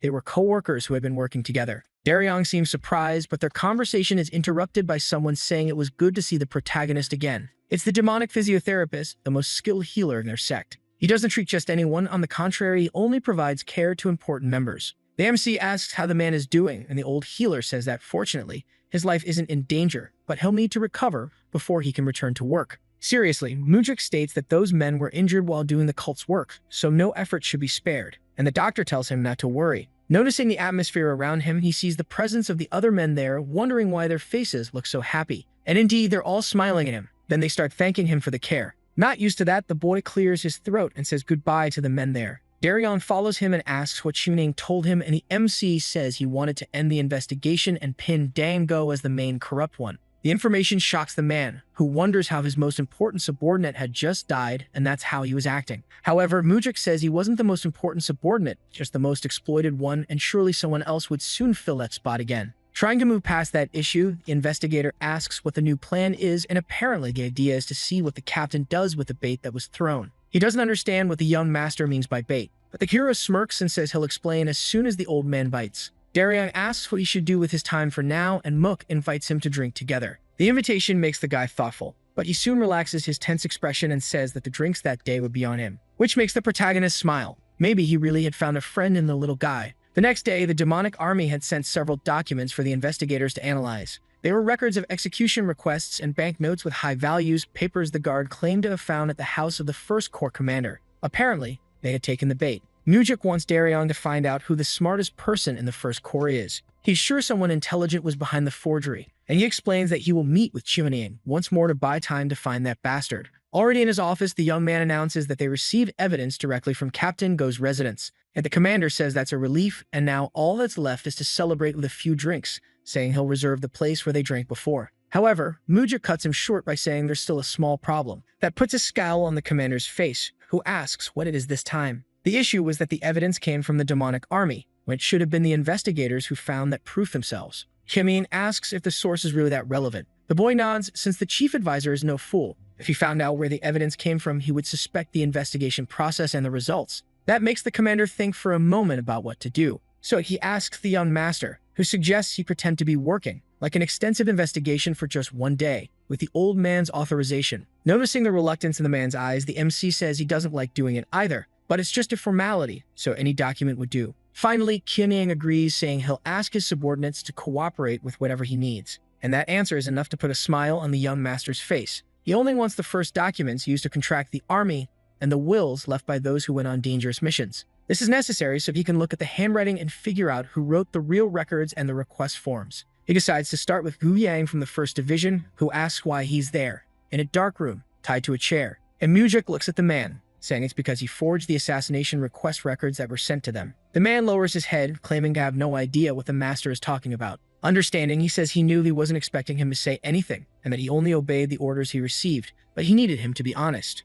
Already sweating, Yang says he never did anything like that and never received any such order. Mook says he understands why he's acting like this because he's probably scared of what Qianying might do to the guard. Yang stays silent for a second, and Mujik says he can return to his duties, which surprises him. But the hero explains that since he doesn't intend to answer his questions, he's of no help and he won't torture someone who's simply loyal to his superior. Yang doesn't move, and the young man adds, "But I hope you understand, Yang will let you go in one piece, but Qianying will destroy you anyway." This last part makes the guard ask the dark-haired young man to explain what he meant by that. And he replies that the commander had probably already heard about his capture, so think about what would happen if they saw him come out without a single injury. I mean, it was only natural for them to think he had told everything he knew. Besides, Yang knew better than the outsider what his captain was capable of doing. Later, Daryong tells Muk that it was the army that ordered the elimination of Nirvana's investigators, with Dang being the main one responsible. The chief reflects on this, and his friend continues, stating that they wiped out a ton of people in the blink of an eye. Even so, it wasn't like the Lord Commander of the demonic army would accept his own arrest. But Mujik never planned for him to be arrested, of course not,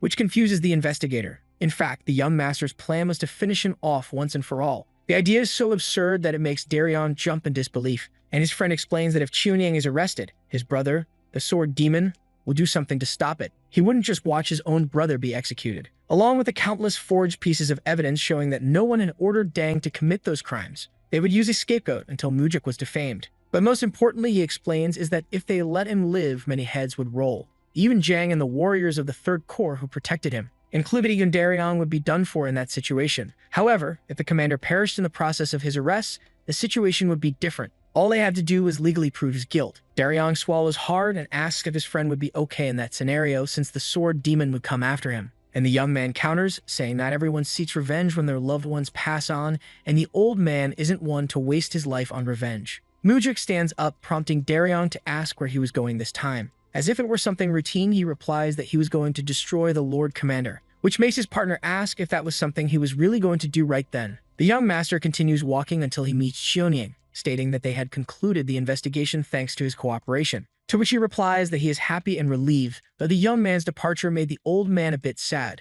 Mujik says that when he becomes the successor, he will remember his goodwill, and the Lord says that he should be the one to thank him for that. All the young man thinks is that he really will never forget because the man lost too much during the investigation for him to forget everything. The young man asks that they toast to celebrate the end of the investigation, which makes Xionying happy. While serving him, Mujik directly asks why he did what he did, and the old man asks what he's talking about. Then the hero explains, with a fortune that guaranteed a life of luxury, what made you hire the demonic guard to receive even more money? Xionying sets his cup down on the table and calmly says he should have asked the former captain of the First Division about that. But Mujik asks how a puppet would know anything, which makes the captain question what he's insinuating. The young man says he's curious about what he really thinks, raising an alert in the man. And he continues, saying he believes there's nothing in that darkness inside him except evil and greed. The words throw the commander off balance and he shatters his cup, asking if the boy had gone completely insane. But Mujik retorts, saying it was he who had gone insane by making requests he never should have made. Enraged, Xionying destroys the table between them, shouting that he was already tired of the boy's little games. Still, the young man remains seated and impassive, enjoying his drink. Suddenly, the captain's gaze goes blank, and he wonders what's happening when he notices a sword in his chest. The young master finishes his drink calmly, using the fifth technique of the sword of the path to heaven. It was a celestial strike capable of piercing the heavens, which leaves Xionying even more confused. Mujik finally speaks, informing the captain that he was under arrest for misuse of the demonic army for personal gain and more than 20 eliminations, except that this wasn't an arrest, according to the now former commander, which makes the protagonist smile, explaining that he would be exterminated either way, so he asks him to do him a favor and pass on quickly. With that said, he removes the object from the corrupt man's body, causing his blood to spittle everywhere. His last words are, "I had no idea the young master had so much strength hidden inside him." With all the noise, the people in the pavilion run to the room, despairing at the sight of that terrible scene. However, before anyone can speak, Mujik announces that the Lord Commander met this fate only because he resisted arrest for his serious crimes, and he orders Daryong to arrest all members of the First Corps, as this case will now be officially investigated. His friend agrees promptly. Then Mook informs Jan that he will lead all guard pavilions to assist with the investigation and apprehension of the First Division. And he concludes by stating that he received approval from the Chiama to make decisions at that moment and therefore it should be carried out immediately. Jang accepts everything without hesitation, and the protagonist notices how his friend's expressions seem to have softened with the captain's passing.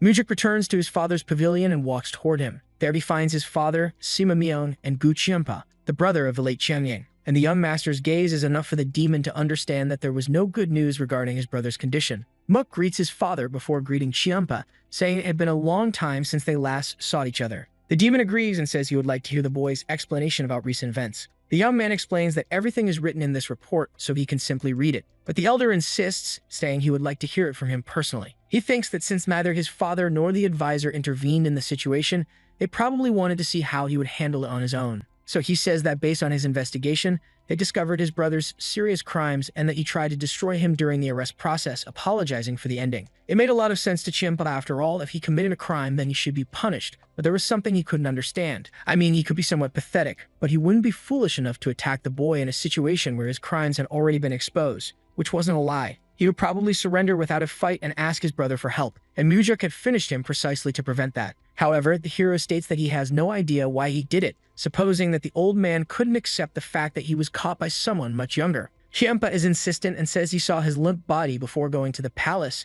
and it looked like his brother had been stabbed in the chest with a single blow. Apparently, no one realized how exceptional the boy's skills were, considering he managed to take down the mustache man's brother with a single strike. He looks to the side and says he has to give credit to his father for that. The Lord was furious, but he couldn't use all his strength on the Chiama's son. Chiampa gives a fake smile, saying he is grateful the boy is telling the truth, as he felt much relieved to hear it. Mook still pretends to feel very bad for having taken the light from his little brother. It was very strange. He wasn't showing him a sign of anger, even though he had taken down his disciple and now his brother. He should be furious. They exchange glances for a while until Woojin breaks the silence, suggesting that the demon try to rest while they prepare the funeral. The old man thanks him for the consideration and leaves the palace. As he passes by Mujuk, the boy thinks that maybe the sword demon wants to tell his father that he went too far, that they didn't deserve to be treated that way. When the door closes, Myung praises the boy's work, stating that the evidence he gathered was enough to reach a conclusion in the case. But he worries if he was hurt anywhere, and the young master denies it and thanks them both for their concern. When Myung starts to make a comment, the boy questions him, causing the elder to change the subject and ask him to forget it.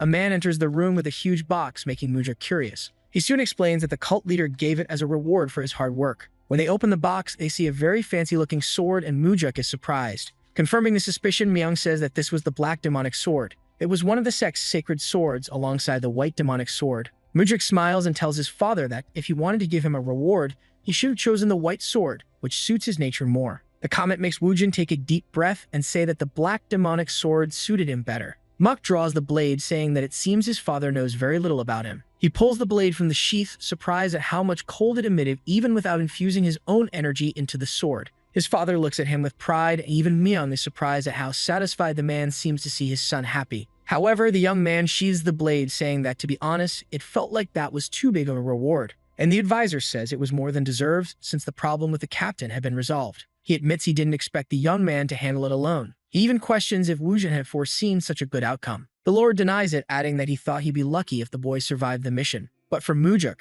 his father didn't really mean that. He was certain he only sent him there because he believed in him. His father knew that he had mastered the art of the ascending sword, and he also knew he had consumed the essence pill from the ascension corridors and believed he wouldn't be easily defeated. Though he doubted his father could have predicted Qin Yang's downfall. Staring at the blade he received as a gift, he knew why it had been chosen. There was a blatant declaration to Chiampa, as if saying, "I approve of my son's actions, and don't you dare lay a hand on him." Mujuk immediately clasps his hands in reverence, deeply thanking his father for giving him the blade as a reward, and he adds that the most important thing was the meaning behind the gesture. Woojin seems truly proud, but limits himself to dismissing his son. As he leaves the Celestial Demon's Pavilion, someone calls his attention, inviting him to talk a bit before he goes. It was Chiampa, and the young man wasn't foolish enough to think he'd just leave so soon. As he approaches the old man, it's impossible to ignore his new sword, especially since Mujuk makes sure to show the blade more clearly to him, and says summer feels hotter than usual. With hatred, Chiampa shouts, asking how he dares deceive his brother and destroy him, saying he'll tear the boy apart and throw the pieces into his brother's grave. The young master is already drawing his blade when the old man melts into a friendly smile, and the demon asks if that wasn't the reaction he was expecting. Now it's the young man who shouts, cursing the old man and questioning how someone like him dares try to destroy order within the sect for personal desires. He even adds that if he dares to do anything to avenge his corrupt brother, he will slice his body and ensure no one can ever find him. Chiampa fills with fear, and then Mujuk does the same as the old man, saying that if he had said that, it's exactly how the young man would have responded. The guy can't hold it in and bursts into laughter, drawing everyone's attention around them. The laughter fades when the elder says that even so, he could have spared the old man a little. Mujuk explains that he tried his best to end things peacefully, and his intention was to finish by having Qin Yang resign from his post. But his brother had really crossed the line. In fact, it was like he didn't care about limits at all. Chiampa nods, agreeing with the boy. The MC asks him if he knew about the corruption going on in the army and why he let all of it happen. The truth was his brother didn't listen to him, and he wasn't exactly a saint either. And he even confesses that upon hearing about his brother's death, he actually felt relieved. Relieved because there would be no one in his way to interfere anymore. It was almost unbelievable that the old man was being so honest about his relationship with his brother. They stay there in silence for a moment until Mook says he really understood how the old man feels. Seeing Chiampa's surprise at the statement, the boy explains that he would feel the same if he heard that his older brother had kicked the bucket, and he adds that he feel relieved not having to dirty his own hands to make it happen. To the mustached man, that confession was truly surprising. As they continue staring at each other, the boy wonders what Chiampa was looking for in his gaze. But the old man looks up and agrees with the MC that it really does seem like this year will be pretty hot. The old man gets up and celebrates not being the type to get weakened by the heat. At this point, Mujik had to admit he had no idea what was going on in the man's head. Even if he said he was relieved, he had still just lost his brother. The next one in line in that story could only be him. Or maybe he really was willing to let it all go, just like the clouds that travel long distances. Either way, Mook had no regrets. In his training area, the young man holds the new blade, analyzing what his first movements with it should be, as they were the most important. A sword communicates with its warrior, but a supreme sword like the Black Demonic Sword communicates on a much deeper level. Although a sword does not reject its warrior, if the connection doesn't go well, then the weapon's full potential won't be reached. Mujik smiles at his new toy, saying it was nice to meet her and that from now on he was her master. While training, he was determined to channel his vital energy into it, which happens easily, making him conclude that it was definitely unique, which pleased him greatly. He continues his training, surprised by the possibilities of the instrument. Raising the blade, he decides he will use that technique for a while. But over time, he intends to teach it phenomenal skills as soon as the focus stops being just keeping him alive. He spends most of his day on that activity until Leon brings some food. Since he seemed very focused, she thought it best not to disturb him. Returning to the kitchen. After a long time training, Mujik leaves the training area exhausted and is caught off guard by a crowd at the door. What were the sword demons doing there? And there was no way of knowing if Chiampa had sent them or if they just decided to show up. Well, regardless, all of them had fire in their eyes. And in silence, they are attacking the poor guy with dark energy collectively. In that scenario, taking in so much energy could destroy his organs. They keep releasing even more than before, and it's starting to get a bit heavy for the young man alone. What did they want, after all? To intimidate him until he locks himself inside his house forever. However, the MC remembers that now he could take advantage of the absorbed energy with the Meridian Strengthening Technique. A hidden technique that involves several martial artists discharging energy into a person,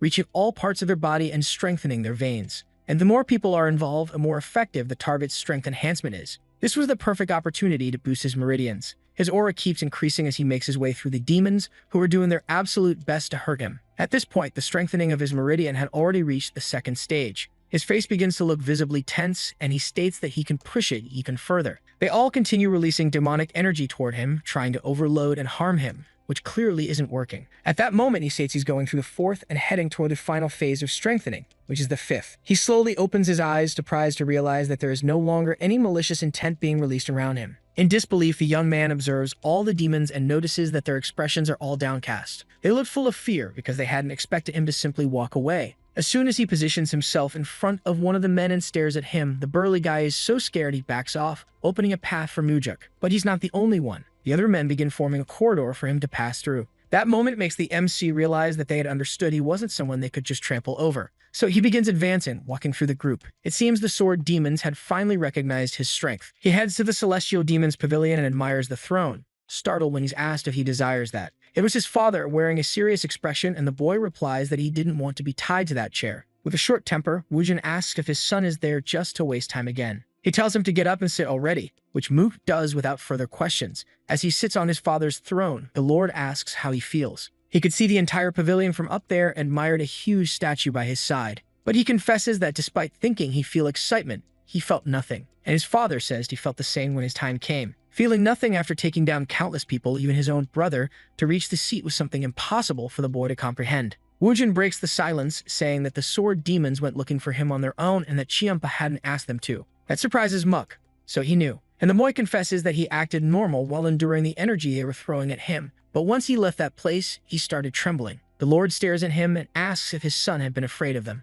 Mujik denies it and explains that he was afraid his judgment had been wrong. Like if someone had gotten agitated and tried to fight him, the boy could have died right then and there. And even if he survived, he wouldn't have been able to become the successor after annihilating the sword demons. And that's why he was scared, because there could be another moment where he'd have to make a decision with everything at stake. Muck confesses that, strangely, when he had those thoughts, he missed his father. It was a mystery. Why would he want to see his father among so many others? And the Lord continues, stating that a demonic human is not one who looks back. They look only forward. The protagonist is surprised because although it might seem strange, this was his father trying to console him. His father, of course, keeps his usual expression, and the son breaks the silence with a suggestion. He wanted to replace the intimidating statue in the main hall of the pavilion with a woman. More specifically, one of the famous 4 flowers of the Central Plains. They could place one in each corner to brighten up the place, but Mook realizes that was already too much for his old man, who stares at him seriously. He starts to get up, saying it was time to leave, since he was starting to ramble again as usual, and he asks the man to sit down. The young man walks away from his father, descending the steps, and then calls out to him looking back. With a somber expression, he asks if he is authorized to take down Chiampa. His father remains in complete silence upon hearing that, but then starts laughing, saying that even if he could kill the commander of the demonic army, he wouldn't stand a chance against Chiampa. Seriously, Mook asks why he created conflict between the two of them and says that he should take responsibility for it, which makes Woojin say that he will take responsibility. That's why he will allow him to become the leader of the Nirvana Pavilion, which surprises him. That was the inspector's office. The old man asks if something is wrong, since he said he thought the boy wanted to ensure discipline and order would be restored in the sect. Mujik wonders what that could mean, if he might be using him to handle matters he had delayed or something like that. Maybe he thinks maybe he didn't care whether he lived or died in this duel between father and son. The young man decides it's better to stop trying to figure out his intentions and just focus on making decisions based on what he sees and hears. After all, Woojin is the type who would leave useful information on the walls for his children, but also use them for something dangerous to his advantage. So Mook tells his father that if he wants to throw him to the wolves, he could at least give him something to protect himself, and the man asks if there's something specific he wants. Thinking it over, the young man says he wants access to the Celestial Demon Archives, which surprises the Lord. The Celestial Demon Archive was a place where all kinds of rare manuscripts were kept. Only a small number of people were allowed in. The Chiyama says that if he thinks he's going to learn some kind of supreme technique just by going there, he's very mistaken. The titles alone would be too much for him. And it was true. There were far too many secret and esoteric manuals in there. Even if he got lucky and found the best one, it would be on par with the Saring sword he already knows. Despite that, the boy smiles, saying he'd like to test his own luck. His father seems confused and says he doesn't know what kind of scheme or trap he's planning this time, which makes him break a sweat. Even so, the man assures him he'll allow him to enter the Celestial Demon Archives for 7 days, and the young master thanks him, looking satisfied. The archive is basically a gigantic, well-organized library. Muchik says he returned to the divine cult of the Celestial Demon to obtain the evil spirit he needed for the regression ritual. At that time, he was already more dead than alive, and since decades had passed since he left and his face was disfigured, no one recognized him. It took years for him to go from an ordinary warrior aspirant to holding a position where he could meet the new sect leader in private. That's when he heard about the 4 steps of the Wind God,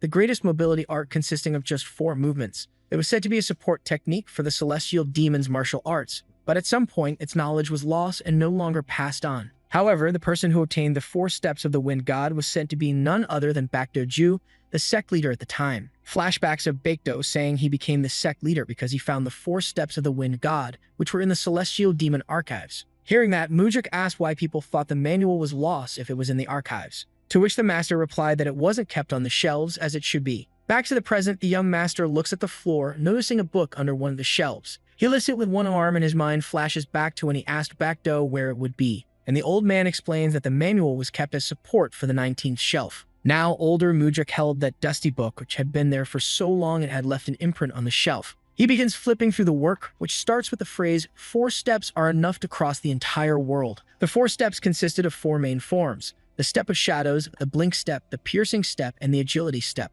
The first step was the shadow step, which was a movement used for infiltration. Initially, it was used to avoid being detected by a person, but as it evolved, it would be capable of disappearing even if several people were looking directly at you. The second was the blink step, used for defense against unavoidable attacks, and it allowed you to find a way to survive even if luck wasn't on your side. The third was the piercing step, which allowed you to advance against enemies close in and find any opening in your opponents. It was something that could neutralize any form of defense your enemies had. The last was the agility step, a mobility technique so fast that the word fast became an understatement. There in the archive, Mujik remained meditating on his knowledge for 7 days. After that time passed, the boy returned to the main pavilion and greeted his father, who watched him with curiosity and asked what he had learned in the archives. Proud, the young man said he learned a mobility art, and Woojin asked which one. And when he replied that he had learned the 4 steps of the Wind God, the man was shaken. He quickly tried to strike his son, saying he wasn't in the mood for jokes and questioning how he learned a lost technique. But Mujik said he wouldn't have the courage to lie to him about something like that. The Lord stares at him again and, a bit skeptical, asked him to show what he learned, but the MC wanted to know what he'd gain if he did. The old man takes a deep breath and says that if he manages to prove himself, you will spare his life. Very well then. The protagonist begins to release his aura as he prepares to use the shadow step, and his father is surprised to see him. The ground beneath Muk begins to glow, and he opens his eyes wide to begin activating the first step, the shadow step. As he sees his feet starting to vanish, Wujin makes what is probably the most expressive face of his life. His son is performing a kind of dance around the room using the shadow step, with his lower half almost completely invisible. Moreover, at times it's as if his entire presence is erased. Seeing all that, his father asks where he learned the 4 steps of the wind, and the boy says it could only have been in the Celestial Demon archives. The long-haired man steps forward, claiming he wasn't fooling anyone with that blatant lie, and he justifies his indignation with the fact that the 4 steps of the wind god do not exist in the Celestial Demon archives. But Mujik says he definitely learned it there. He had no doubt about what he had seen and learned in the archives. The Chiyama is surprised by the boy's audacity and continuing with this lie. Challenging the man, the hero asks if he's sure if he searched the entire archive and suggests the manual might have been on the wrong shelf. And that response makes Wujin conclude that his son already knew it was in there. But he plays dumb, saying he didn't know and was trying to learn another technique and found it by chance. His father looks at him with eyes full of suspicion, but the protagonist tries not to show any sign of lying in his gaze. Giving in, he asks where it was, and the young man replies that it was being used as a support under the bottom of a shelf, and he found it while trying to fix it. His father lets out a sigh, saying he figured the MC had destroyed the most important parts of the text, and he asks how he knew that. To which his father justifies it by saying it's something he would have done in his place. Heading to his throne, Wujin stops and asks him to recite the steps. The request makes him smile, as it was what he imagined would happen. His goal wasn't to defeat his father and become the Chiyama. All he wanted was to take down Mugi to keep his father and all the cult members safe. And as soon as he settled that, he intended to travel the world and enjoy life before his father chose to abdicate as the Celestial Demon. So it wouldn't be a problem for him to teach the 4 steps of the Wind God to his old man. However, he tells his father he won't fulfill the request so easily, which makes the man turn to face him. Muk tells him that nothing in this world comes for free. But the demon says that, as he remembers, the secret hunting technique he taught his son was free, and Mook says it was in exchange for the drink he had back then. The man can't believe how cunning he is and asks how he hid his shamelessness all this time. And the young man smiles, stating that he held back until he grew up. At this point, the bearded one just wants to know the price of the teachings. And without further ado, he replies, I wish to have the knowledge of the Celestial Demon's defense art. It was a series of self-protection techniques, a secret martial art that only the Celestial Demon could know. It was like gaining an extra life. But his father is direct in stating that it simply won't happen, since it can only be learned by the Celestial Demon and his successor. Insisting, Mujik says they could just keep the teaching a secret, which confuses the Chiyama. The boy explains that the art isn't something easily noticed when used, so if he teaches it to him in secret, no one would know. Hearing that, the man doesn't say a single word. After that tough discussion, the young master says he'll take his leave and asks his father to send someone if he changes his mind about the proposal.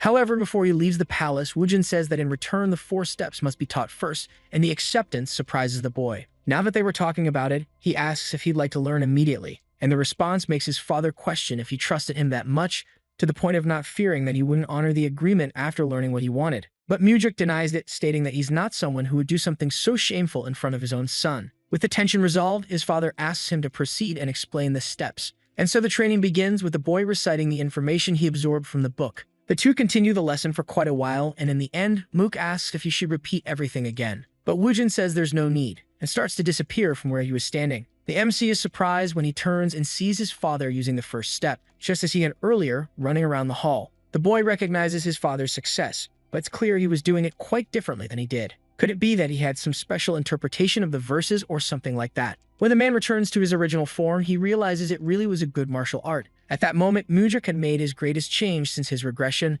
Now, it was unlikely that Muji could defeat his father. As agreed, the Chiyama will teach him the defense art against celestial demons and warns that he'll say it only once, so he must memorize it well. And he nods, excited. His expression changes after the learning session, and he now has an injury on his forehead. Seeing that, Leon shouts in concern, cursing the person who did that to him, but the boy interrupts her and explains that he had to fight his father for it, which leaves her awkward from the comment. A flashback of the boy learning the defense art against celestial demons while sitting in lotus position plays in his mind. He celebrates having successfully mastered the technique, and tells his father that now they share a secret and confesses he's happier about that than for having learned the technique. But the grumpy man smacks him on the forehead, telling him not to be so cheeky. Back to the present, Moonjuk asks if An won't do anything about it, but she says she protects, not attacks. The comment makes him smile, as she never dared make such jokes in his past life. As he passes by, he calls for her, and when she looks up, he says he can't do this now, which confuses her. But he continues, saying he'll definitely fix the side effects of the body technique for her. She just needs to endure a little longer. Mujik continues telling An that he told his father things need to change, so people don't have to sacrifice so much to protect others, so that the sect becomes a place where people like her don't have to do what they don't want to do. He smiles warmly at the woman, whose eyes begin to shine as she imagines this new reality, and she's just. The boy steps forward, asking Leon to pay very close attention to what he's about to say, and she nods. But nothing prepares her to hear, "I'm releasing you from all your duties effectively and immediately." This surprises her, and she asks if he's serious and if he's really dismissing her as his bodyguard. Muck even adds that from now on, she will be the captain of the Phantom Shadow Corps. The woman is confused by this because she had never heard of that group in the sect. He smiles, saying it's because he is still going to create it, which leaves her even more confused. How could he make her the captain of a group that doesn't even exist yet? The Gun Master rephrases the invitation and asks if she wants to become the captain of the Shadow Corps because of him. Then she brings her hands together in reverence and accepts his offer with honor. That night, Mujik leans against the streets of the city, thinking that creating a new group wasn't as easy as he thought it would be. To run an organization, he would need a lot of money, and to get that, he would have to take advantage of an incident that happened before the regression. In the crowd, a man yells, introducing himself as Dang Yang, the one in charge of escorting someone important. It was a highly paid mission and also dangerous, so the men there would need to stay locked in. He warns that anyone who dares to do something stupid will be finished off by his own hands. He turns to Muck, saying he heard he joined the mission under Darion's recommendation, and the boy confirms. The man asks if he can count on his skills, and the MC responds mockingly, asking if he would recognize him if you cut him. He tells Mujik not to be arrogant or he would lose his head before he could think of another answer like that. And the boy says he'll follow his orders well and behave as long as he gets paid. Even so, Dang says he'll keep an eye on him. The mission in question was to safely escort a mother and daughter to Nampion. And unlike before, the protagonist intended to ensure his survival during the journey. He waves to the little girl, who waves back at him. The mother also greets him with a nod as they enter the carriage. Without further delay, the guards begin the journey, protecting the carriage at all costs. As night falls, they settle in a forest area to spend the night before continuing the trip. Dang Yang hands out food to the soldiers and tells everyone to eat as much as they can, because they don't know when they'll have the chance to eat again. One of the guards is annoyed because it's just dried meat, but the others quickly tell him he just needs to eat it to avoid hunger and stay strong. Meanwhile, Mujik observes the place as some mercenaries were ambushed by a mysterious group, and not even their bodies were found. When the stars are at their brightest, a loud sound can be heard, like someone coughing violently. The noise wakes Mujik, who sees one of his companions vomiting something that definitely should have stayed inside him. However, he's not the only one. Everyone there was perishing the same way. The boy can only think of one thing: poisoning. After all, the only thing they all had in common was the meal they had upon arriving. Someone asked him how he was still alive. It was Dang Yang. He must have put the poison in the food he handed out. The MC says he didn't eat a single piece of that crap he gave the men, that's why he was still alive. The man draws his blade, saying it would have been better if he had died from the food instead of by his sword. It was shocking that the leader of the escort had poisoned the food. Bravely, the boy tells him his life is pathetic, and if he really intends to make money just by killing off his comrades forever. But the guy doesn't care, arguing that he could buy as much booze and women as he wanted after this mission. That makes Mook question whether he was really doing all this just for those things, but the man is already irritated and tells him to worry about his own life instead of his. A third person appears, stating that the job was already done. It was a man leading a group of masked individuals. Mujik could feel they were a highly skilled team. Dang Yang celebrates his arrival, and the man shouts for the woman to come out of the carriage with her daughter before he sets everything on fire. Slowly, the woman opens the doors, stepping out with her daughter, who was very scared. He comments that they hid as well as rats, and that it was very hard to locate them. Crying, the woman begs Master Guan to spare her child's life at least. The man reflects before saying he will grant their request in consideration of old times. But his expression changes and he yells, asking if that's really what she expected to hear from him. And he adds, saying she should be begging on her knees instead of making requests like she's in a favorable position. The little girl cries, clinging to her mother, who also weeps. The woman begs him to spare the girl, offering 10 times the money he was supposed to receive. But Guan tells her to save her saliva because the girl's father had already been captured by them. The man looks at Mujik, waving to the two with surprise and curiosity. Guan asks Dang Yang who he is, and Muck introduces himself as someone who was paid to take those two safely to their destination. The answer surprises him, and he asks if he wasn't one of Dang's subordinates, who explains that Mook was just some guy he hadn't dealt with yet. Upon hearing that, the commander urges his lackey to finish off the protagonist, prompting him to charge at the boy. Mujik says they're no better than street thugs who would betray their own master, and asks if they really think they'll be paid. And he adds that they'll probably end up 6 feet under and penniless by the end of the mission. The insults hit Guan, who asks what the boy just called the group street thugs, to which he replies that if it weren't for the child, he'd bring the level of the conversation much lower. The leader of the group asks if the MC is crazy, wondering how some lowly thug dares speak to him like that. Still provoking, Moonjuk says he's only mad because he hit the mark. That was the last straw for the long-haired man, who orders his men to finish off the boy first. Then he points to Dang Yang and explains that the man said first,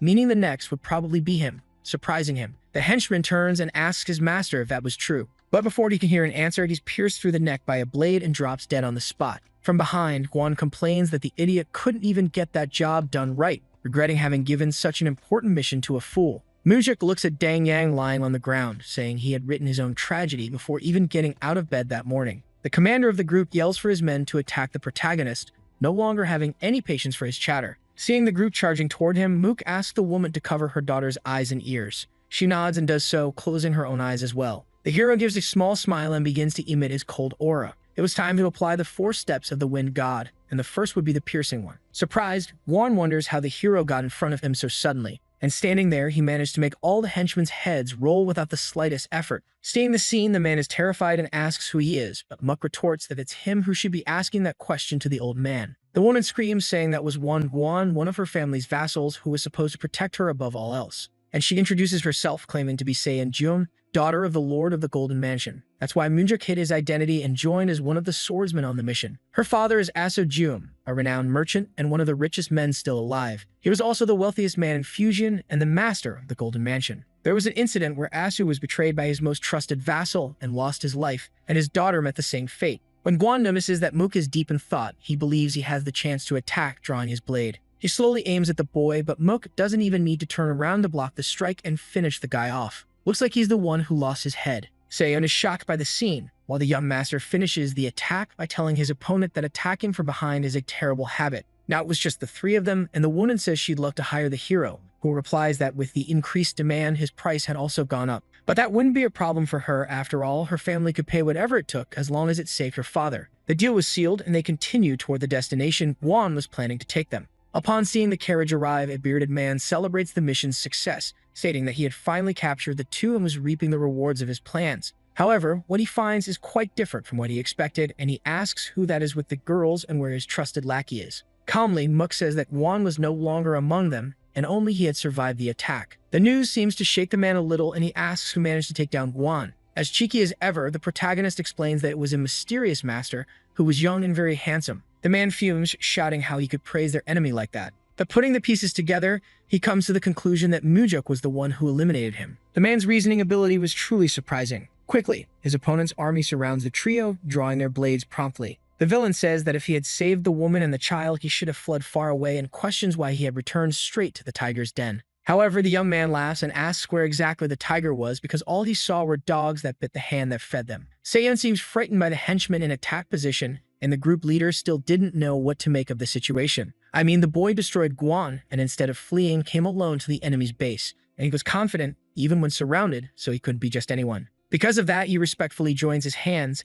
asking who he is and inviting him for a drink, even though they had met under such circumstances. But the boy wasn't going to fall for that good guy act and says the old man can curse and insult him as much as he wants. It becomes clear that flattery wasn't the right move, so the opponent shouts, ordering his men to finish off the hero once and for all. They all run toward him, but the boy is already skilled enough to advance quickly and slice through his enemies. They realize the MC is very fast, so they were basically defeated from the start. Muck continues fighting bravely, applying the knowledge of the 4 steps of the Wind God. Seiyan still covers her daughter's eyes, and the fat man is terrified because now he realized they messed with the wrong person. Standing over the bodies of all his men, the guy asks about the true identity of the Great Master. But the boy is very modest, stating he's not anyone special, just a swordsman hired for a good amount of money. The fat man says that if the problem was money, he could name a price that would satisfy him. And Mook smiles, asking if he really had that much money in his coffers. To which the coward says he had enough to change a man's life, just needed to say how much he wanted. But the young man asks why he would do that when he already has money, and that if he wants to change his life, he shouldn't do it by stealing from his own master.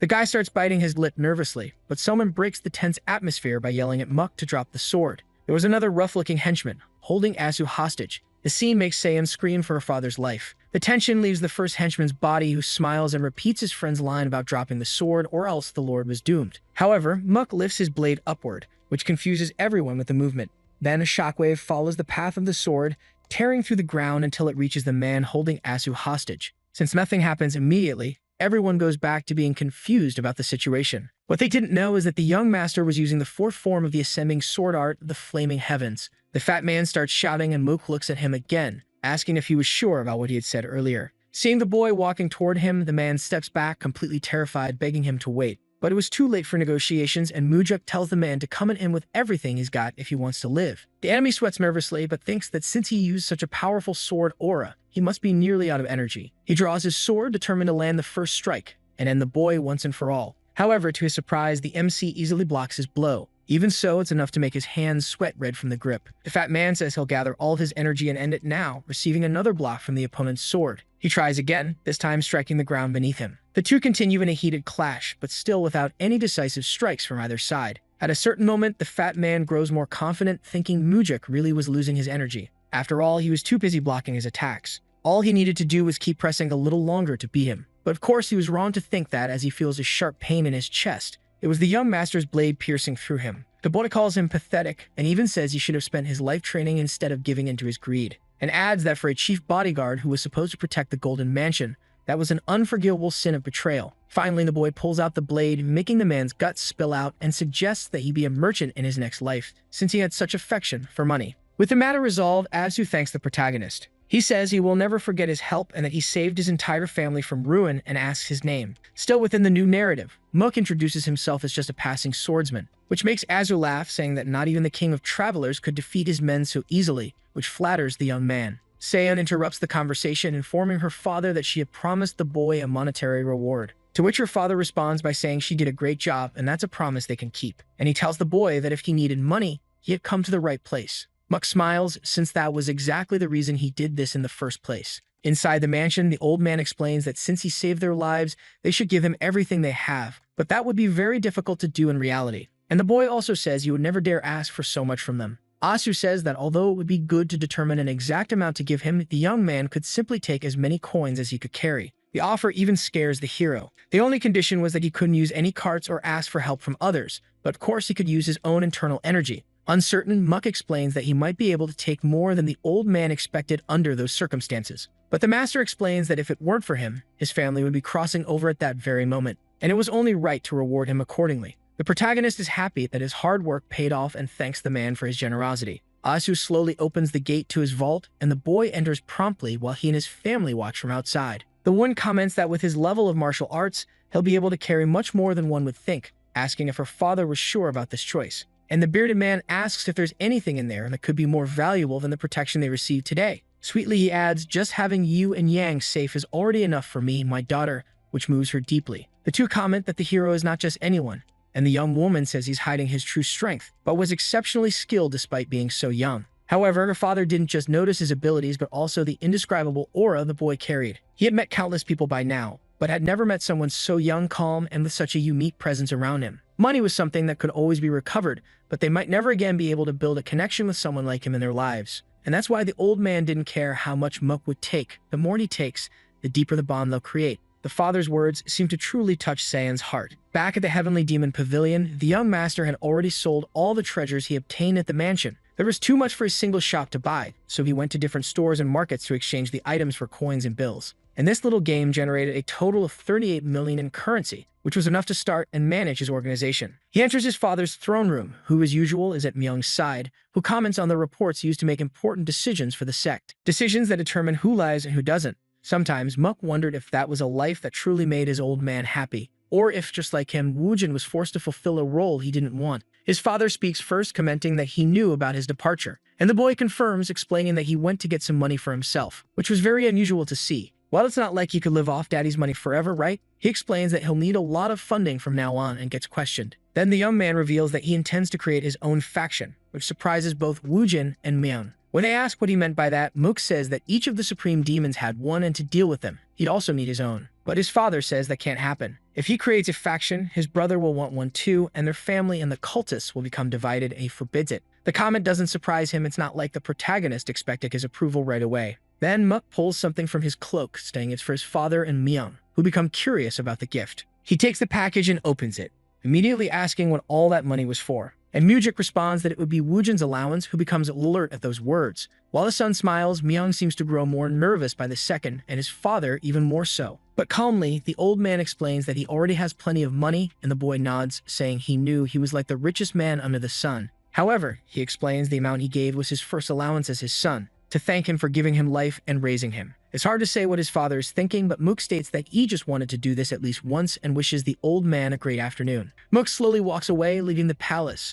and it's possible to see a faint smile on Woojin's face, surprising Myung. At the Nirvana Pavilion, Mook and Leon talk in the corridors. Something catches the woman's attention. It's Daryong announcing that the time had come. He follows with a bow to Mujuk and says that everyone was waiting for him. The protagonist is happy to see his friend there, which was a surprise. The boy explains that he volunteered, and Mook says he bet he didn't expect they'd meet again like this, and the old partner agrees. Still, both seem very pleased with the situation. The young master says it's time to go, starts walking out, and Leon turns to follow him as well. Without her noticing, Daryong stares at her with a love-struck expression as the group leaves the building. As they open the pavilion doors, the entire inspector squad is gathered, looking at the trio, especially at Mujuk. The men quickly salute, congratulating and greeting the new master of the pavilion. All that warmth makes the boy smile. They were being friendlier than he thought they would be, which makes him ask Daryong if he told them their salaries would be cut if they didn't welcome him properly, which the boy denies. With no other guesses, Mook asks why the atmosphere is so pleasant, and the young one explains it's because of what he showed the inspectors. So it was because of the commander's investigation. When one of them got hurt, he ensured a good doctor and even destroyed Godang as a bonus. Noticing his friend lost in thought, Daryong asks him to please say something to the squad. The hero looks outside, thinking about what to say to all those men. Then he says, "Look, you men, I don't know if you'll be happier or more miserable now that I'm the master of this pavilion," and continues the speech. "But I'm sure of one thing, your hearts are beating much faster than they used to." His friend is surprised by the boy's improvised speech, and the inspectors seem to be processing the new master's words. Then the entire group celebrates, shaking the palace with joy. The atmosphere was so good until Mook actually received a job. In his new office, Daryong explains that this was the document regarding the unfairly handled incident and that he had requested to see it himself. Exhausted, the master asks if it had anything to do with Chiampa again, to which his friend replies that he didn't want to bring it up, but it was something that happened recently and matched his request. Leon says the sword demon was already about to explode last time and Mujuk needs to stay in control. But he argues that the stories written there were unfair and impossible to cover up because he was going to explode, and asks her to read and cover what she can. Taking a brief look at the document, she sighs and says the chief will definitely have to do something about it. Meanwhile, at the entertainment pavilion, a man slams his hand on the table and lets out a long sigh. A guy approaches and tells him to stop drinking. He knew he was in a tough situation, but the man was completely drunk now. The man asks how he's supposed to stop drinking if the bastard who put his son to sleep for 10 days was acquitted as if he were innocent. But the gentleman is surprised and asks what he's talking about because he heard the Nirvana Pavilion was investigating the case. The drunk takes another shot, explaining that the Nirvana Pavilion investigator said his son was training with a friend and got hurt. The bar owner asks how he could do that, and the father says he heard that the child's father, the one who led the attack on his son, was the Demon of 100 Swords. The Demon of 100 Swords was a subordinate of Chinompa and the leader of hundreds of other demons. That information seems new to the young man. And the other continues, saying that the Nirvana Pavilion investigator is the same type.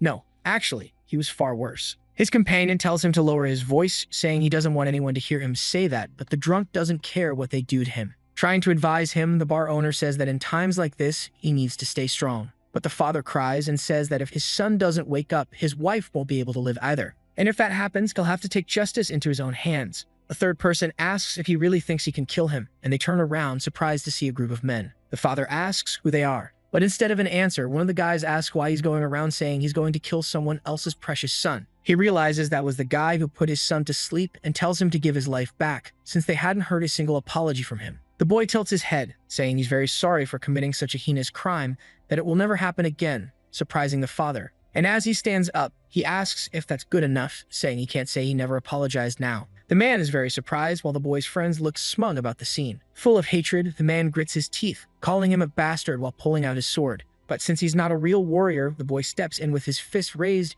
hitting him straight in the nose, sending him flying across the room. He says everyone saw it and that he pulled his sword first, and his friends say yes, that they're his witnesses. The young man begins to smash the guy's face, asking how a mere warehouse guard dares to report him to the Nirvana Pavilion, and that it was all his son's fault because they asked him to steal money from home, but he said he wouldn't do it since his father worked hard for it. Still beating him, the boy says that Idiot had acted kindly and made him look like human trash, which is why he was so full of rage. To everyone's surprise, the man speaks up, stating that the boy had just confessed, and he freezes, When he asks what he's talking about, the man says everyone heard the reason why he beat his son. It wasn't training. He was the one who attacked him. However, the boy looks around the room, intimidating those present, and asks if anyone heard him say that. Everyone turns away, simply ignoring it and remaining silent as if they weren't even there. He seems satisfied and smirks before telling the warehouse guard that no one heard his confession. The young man starts laughing loudly, and the man cries and screams in frustration. The boy comments on how he looked like his son, crying like that, and even his friends laugh out loud at the scene. However, someone speaks up, saying they heard it, which makes the trio turn around.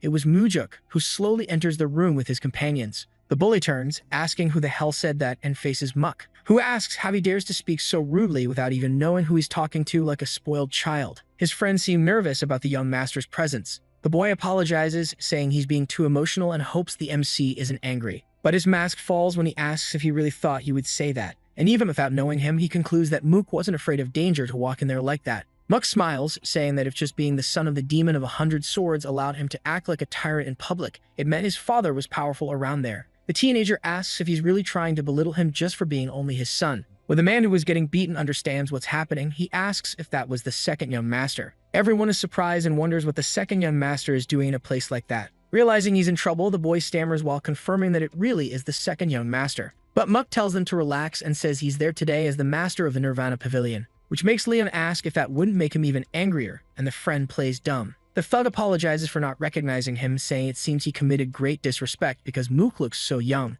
begging him for forgiveness. And Mujuk replies, commenting that considering his bad behavior, he doesn't seem that young. But the boy says he's still very ignorant. He was very cunning. He knew exactly when he needed to bow down to someone. Upon hearing that he and his friends were going to leave, young master asks him to wait because they had matters to resolve, which makes the boy break out in a cold sweat, asking what he meant by that. And the protagonist replies that he was there to investigate the assault incidents committed by him. He retorts nervously, saying the pavilion had already judged him as innocent, which was true, but as the new master of the pavilion, he would reopen the entire investigation. And he begins listing crimes committed by the boy, such as habitual extortion, inciting theft, and even assault to the end, which classifies him as a murderer. Oh, and he had even gone after the victim's father to beat him up too. Mook states that the crimes he committed are very heinous, and he'll need to stay in prison for at least 20 years to be properly punished. That amount of time scares the criminal, who tries to justify himself, saying it wasn't an assault and they were just training. But the hero asks if he had already forgotten his public confession moments earlier, and he, the master of the Nirvana Pavilion, had heard everything, every little bit. Furious, the kid says his father won't stand by and let someone accuse him like that. And Mook tells him not to worry, his father will be far too busy to take care of him. After all, he'll also be arrested for conspiring with an investigator of the Nirvana Pavilion. The boy has a lot of nerve and yells in the master's face, asking if he thinks his father will let him off after getting arrested. And he declares that his father will definitely seek revenge against the dark-haired boy. He might even try to massacre him while he's in prison. Out of patience, the hero punches the boy straight in the stomach. The blow makes his eyes tear up and snot drip from his nose before he hits the ground hard. Mujuk asks if he knows that just by threatening the master of the Nirvana Pavilion, his sentence had increased to 30 years. He looks up crying, begging him for forgiveness. Firm in his decision, the master asks him to forget about his father and give him one reason why he should be forgiven. The boy begins thinking about it, half desperate. Insistent, the protagonist asks if he has ever trained with someone before or helped someone do something. What he wanted to know was the kindest thing he had ever done, promising to listen even if it sounded exaggerated or made up. Still crying, the boy realizes that Mujuk is right. He hasn't done a single good thing in his life. So the MC says that he can't even make something up, so why should he be forgiven? Trying to save himself, the boy says he'll be nice from now on. But Mook slaps him across the face, knocking him to the ground, and says he can live that way once he's out of prison. His friends say they were only following orders and beg to be allowed to leave. However, Mook says that if they don't tell him everything they know, they'll definitely become scapegoats for the boy, so they promise to tell him anything he asks. With that, he tells Daryong to take them to the pavilion, and the inspector nods, asking his men to take them away. The warehouse guard is in disbelief at everything that had happened in such a short time, and Mook says that if anything happens again, please report it to the Nirvana Pavilion. As long as he's the master, no external influence will work on him. Everyone is surprised that someone is finally starting to take a stand and bring justice there. The young master finishes by saying that if anyone dares to call their father here like that brat did to intimidate others, he'll call his father too. People watch in astonishment before the room fills with laughter. Not mocking laughter, a laughter of relief. Leon comments to the guard that the demonic doctor examined his son before they came here under the second young master's orders. The information leaves him a bit confused, and he asks if it was really true that someone so important examined his son. To which Mook smiles warmly, saying that his son is even more important, and he saw him wake up before going to the bar, so he should go see him now too. His eyes immediately fill with respect and admiration, and he begins to cry tears of joy. He bows right away, thanking the MC for all the kindness he has shown so far. And Muck says that he has dedicated his whole life to their cults, so it's only natural that he protects someone like him. The warehouse guard raises his hands, grabbing the boy's hands, and thanks him from the bottom of his heart. Leon and Darion watch the scene, happy with the outcome of the raid, and even the bar owner is sweating a little from his eyes. Finally, Mook smiles warmly, saying that actually, he's the one who should be thanking him on behalf of the cult. He returns to the Nirvana Pavilion and his squad looks at him seriously. He thought the first to show opposition would be one of the sword demons, but surprisingly, it came from within the pavilion. It was one of the special investigators, the eldest one named Gok Myung, who apologizes for not seeking him out in his office, saying there were too many people. Muck asks why they all came to see him, and he says he heard the master had indeed reopened an investigation that had already been concluded, which he confirms. And the group confesses they are worried that by doing so, he will crush the morale and authority the investigators hold. The young man looks around asking the rest if they agree, and they say yes in unison. However, he says no, in fact, he believed that the past incident severely damaged the authority of their pavilion. Gok Myung asks what he meant by that, and he asks if they had heard how Yang Ho confessed his crimes to everyone else when he was arrested, and the old man nods, which makes Mook question what he was doing there then. Gok insists that what they're talking about now is the reopening of a closed investigation, and Mook asks if this was a matter of principle or what. The bearded man says yes, adding that it had never happened before. The master calls him out, arguing that an innocent child was beaten to death and they obtained a confession from the actual culprit. He asks him if that doesn't justify a new investigation and how he thought it looked trying to defend his principles at that moment. With a serious look, the old man says it might seem old-fashioned, but upholding principles in an organization is truly important. The leader sighs in disbelief and says he wants to hear what each of them thinks, asking that those who believe reopening the investigation is right to come to his side. Everyone looks around nervously and only one person steps forward. It was Darion, saying he believes it is necessary. Moonjuk asks him why, and the friend says the investigation was not satisfactory, and adds that they also couldn't deny the possibility that external influence had been involved. At the end of his colleague's statement, the young master asks if anyone else would like to share their thoughts.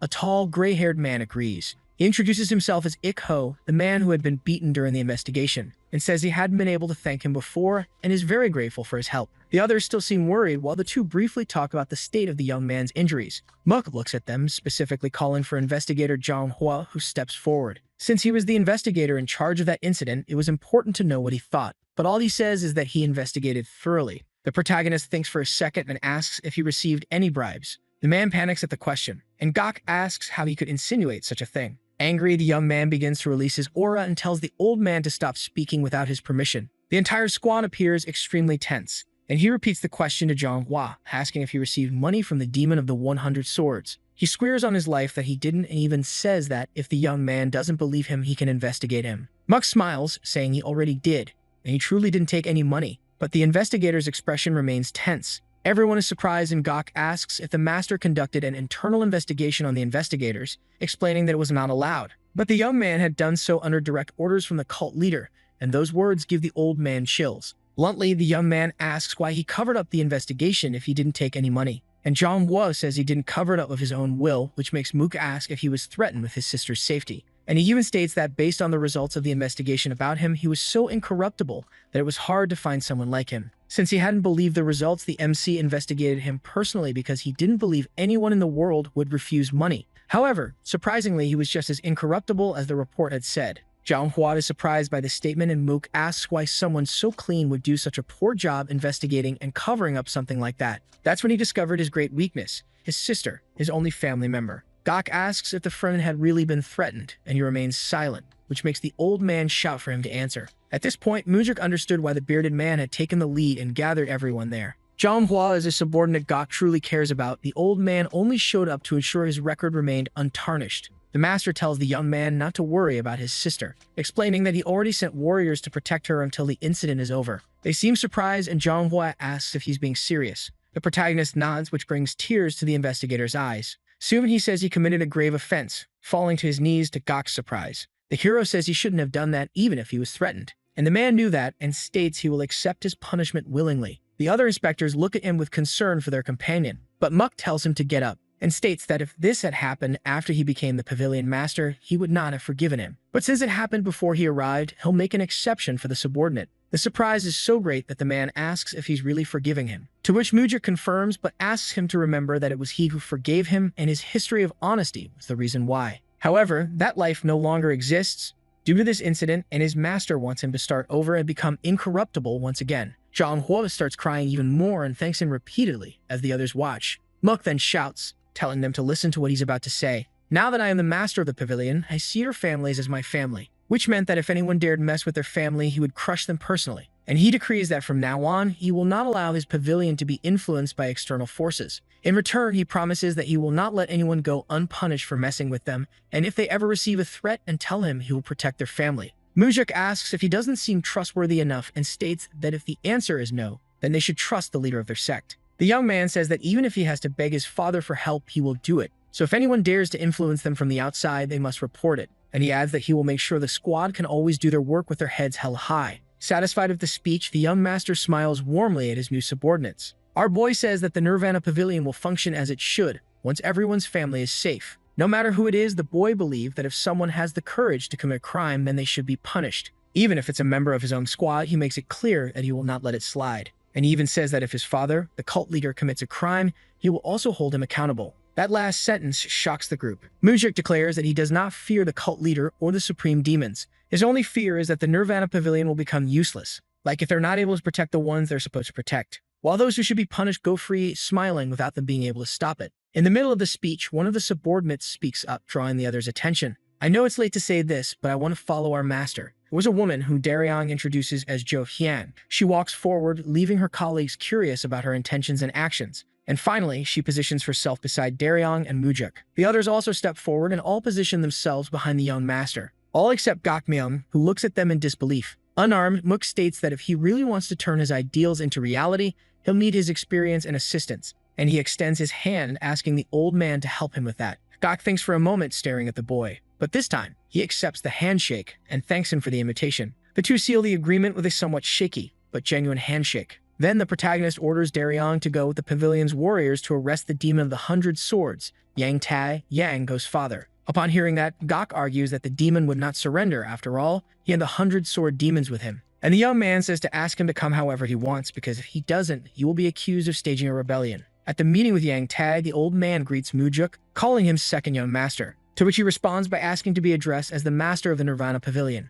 which seems to irritate the man even more. Even so, he corrects himself and comments that in his summons, there was an accusation of insubordination, asking what that meant. And the young man justifies that he wrote it in the summons because he thought it would be the only way to see him. Yang Tai agrees and apologizes for not complying with the arrest immediately, but the MC understood that the man had to show pride in front of his subordinates. Upon hearing his explanation, the young man nods in understanding and explains that initially this case shouldn't have escalated so much since everything happened while the children were just playing with each other, which could happen. The statement makes the demon smile, saying he knew Muk would understand, and soon he would need external help and money to keep running the pavilion. At this point, the protagonist had already realized he was being strung along, but the fact that the man wanted to bribe him was surprising. Yang Tai adds that if he wanted to become his father's official successor, he would definitely need his help, because now everyone supported his brother. That's why Mook says he would be very grateful if he helped him. The man says he already expected the young man to be truly magnanimous and would make sure to serve him from now on. Standing up, he adds that he intends to throw a great banquet for him soon. The old man's attitude makes Mook ask where he was going, which leaves the man confused since he thought the conversation was already over. So the boy asks if, when he said he would help him, he didn't mean only after he got out of prison. Yang Ta seems confused by this, telling him to stop joking about that kind of thing. But the MC asks if he looks like he's joking. After all,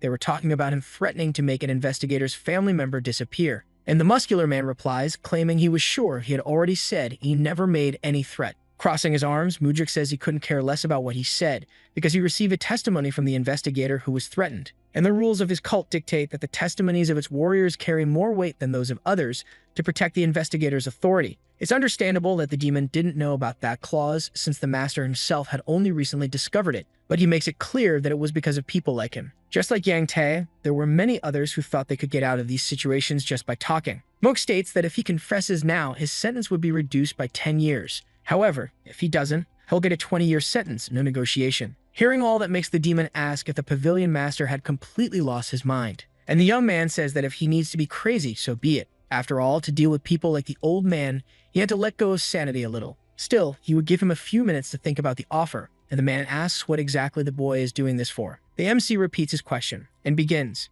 "Your son almost beat his own friend to death, and it wasn't just a fight. He spent years bullying the boy. And after that, he threatened to finish off a member of an investigator's family to cover up his son's crime, and he still didn't know why this was happening. Shouting, the man asks how a storage guard could be compared to them when they were superior. The pavilion had always turned a blind eye to those things. Mok looks at him indifferently and says those are disturbing and frightening words, which confuses Yang Ta, and the hero states that things were changing around here. Sweet and Cold, the demon of the 100 Swords, argues that the supreme demon won't sit still in the face of this injustice. But Mujik says he won't do anything. Why would he do something for him if he did nothing when the boy struck down the commander of the demon army? The old man slams the table, splitting it in half, and calls for the pavilion master's attention. However, the boy mocks him, asking if he intended to threaten his family too. Impossible, since his father was the leader of the sect. He gets up and warns that the man has a few minutes and advises him to confess his crimes. From outside the room they were in, Yang Tae's hateful screams could be heard, and Muk thinks that maybe the reason the demon cult fell wasn't Olmuji. A mere 100-sword demon already dared to threaten the family of an investigator from his pavilion. The cult's order had fallen to the point that he even dared to threaten the pavilion master. So was the downfall really only because of Mugi?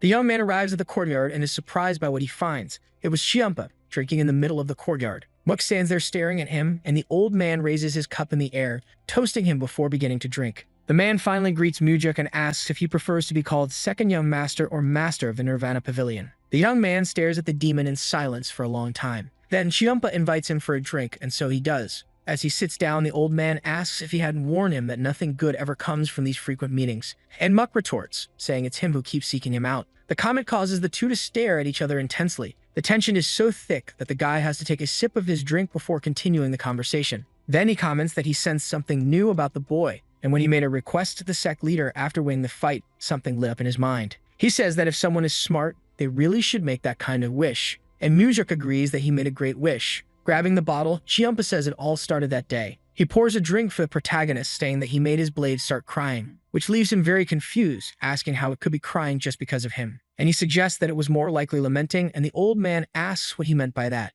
Then Muk says that his disciple used the energy-dissolving poison on him during their fight, and his other disciple came to meet him and humiliated his subordinate. On top of that, his brother used the demon army for personal gain, and his subordinate threatened to destroy an investigator's family from the Nirvana Pavilion. With all that happening, it was obvious his blade would cry and lamented that those around him didn't uphold their principles. Chiampa smirks ironically, saying the boy certainly has a way with words. Still, he was very mistaken, and the hero asked him to explain why. So Chiampa begins, "First you say that those around me don't match my standards, but they are the perfect people for me," explaining that they represented exactly what he represented. His response leaves Muk speechless. I mean, the old man was truly crazy. It was easier to deal with him when he was full of pride and chasing fame. Without further delay, Chiampa tells him to release the demon of the 100 Swords, with the justification that his people's morale had fallen to a very low level because of the young master. However, the boy stands firm in his decision and says he'll release him if he's found innocent after the investigation. The answer makes the old man furious, causing him to release his fire aura enveloping Majik, who looks extremely tense.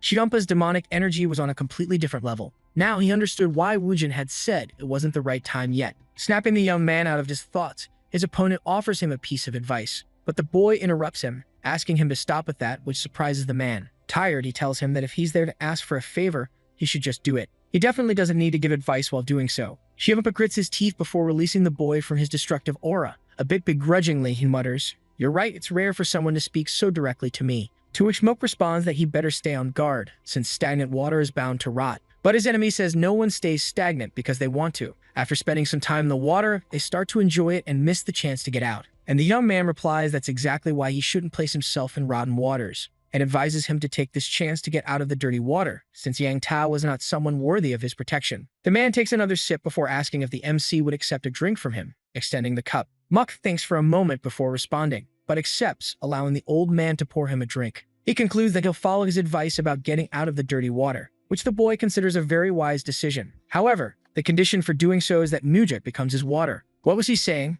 What did he mean by becoming his water? Then Chiampa tells the young master to drink that liquor if he truly intends to become the celestial demon, stating that he would become his supporter. All of that surprises him. He had never thought the man would say something like that. Everyone knew he supported his brother, and now he wanted to abandon him. That's why he asks, "I thought you were already supporting my brother." And the demon explains that it's because he had no idea the boy was this insane back then. He was definitely out of his mind. He would truly sell himself for his ambitions. The MC had harmed many of his allies, and even so, the old man wanted to be his supporter. Muk tells him directly that he was the one responsible for his brother's downfall. Even so, Chiampa doesn't seem disturbed, shrugging his shoulders, and explains, "Once we leave our parents' embrace, we're strangers. You expect me to suffer because a relative of mine is gone?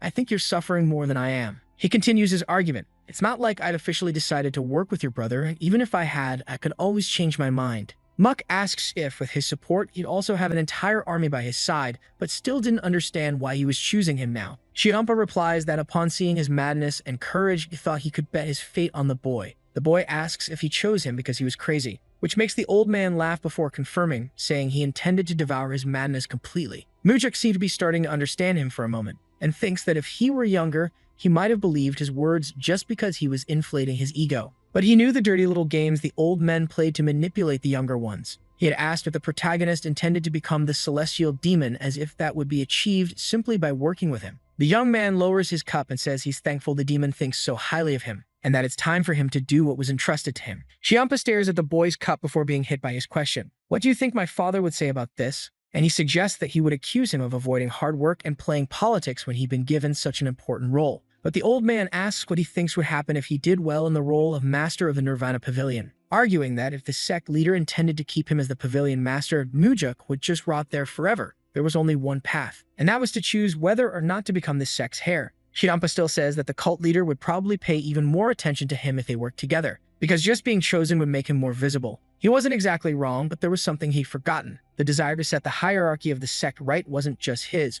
but also his father's. Muck asks for some time so he can think about the proposal and promises he'll drink that same liquor when he knows his answer. Satisfied, Chiampa nods, saying that's a normal thing to do. He picks up his blade and warns that if the hero drinks like a fool just because the man told him to, things wouldn't work out. The man's sword is very heavy, and he swings it with all his strength toward the boy's throat, who blocks the blow with his blade. Chiampa says he'll be waiting for the answer tomorrow, but Mujik states that he'll give it in 5 days. Eyes full of rage, the man gives him 3 days, leaping away before doing something he might regret. The young master sheathes his blade and alone mutters about how much the old man's attack hurt like hell. At another moment in the Nirvana Pavilion courtyard, Mujik's squad warriors train like madmen with logs on their backs. Commanding the training is Jang Ho shouts, asking if they're going to give up so early, especially during a normal training session for the Demon Guard. He asks if they thought they could complete their missions in that state, ordering them to endure it, and says that their wives, children, friends, or anyone else might betray them, but the sweat they shed now definitely won't. Darion laughs as he comments to Muck that he knew Jang Ho wasn't married, so it was funny he mentioned a wife and kids,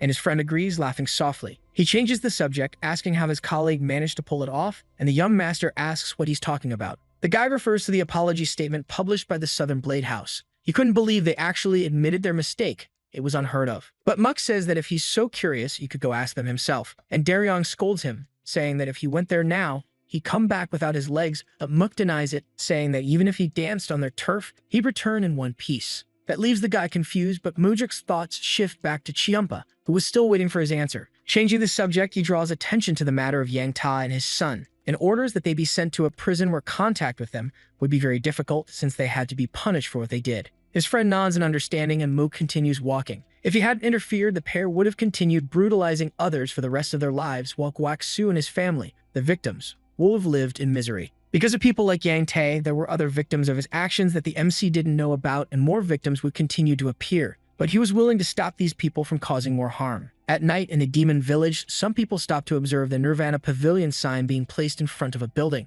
Muck explains that this was an extension of the pavilion where people could report abuses of power by warriors of their sex. The citizens stare at him, somewhat confused and in disbelief at what he's saying. Noticing the silence, the young man asks what they usually do when their warriors abuse their authority around there. And a mustached old man wonders out loud, what do we do? The answer leads Mujik to conclude that the population probably just accepted the abuse and stayed quiet, even those who knew they should report it. After all, even before reaching the Nirvana Pavilion, they had to declare the reason for their visit at the main gate, identify themselves, and undergo a body search. And that didn't happen just once. They had to go through the same procedures millions of times before actually reaching the pavilion. So the young master asks that for any matters related to the warriors of their cult, please report them to this branch from now on. The citizens are surprised, asking if he really means that, to which he nods and hopes they'll spread the word so that everyone knows they can always report to this branch if they suffer any injustice. And he asks them not to worry about any retaliation because anyone who initiates retaliation against a Nirvana Pavilion investigation will be executed. The mustache man is surprised, realizing that the second young master is really doing this for them. So he bows in respect, saying he'll make sure everyone hears about his actions,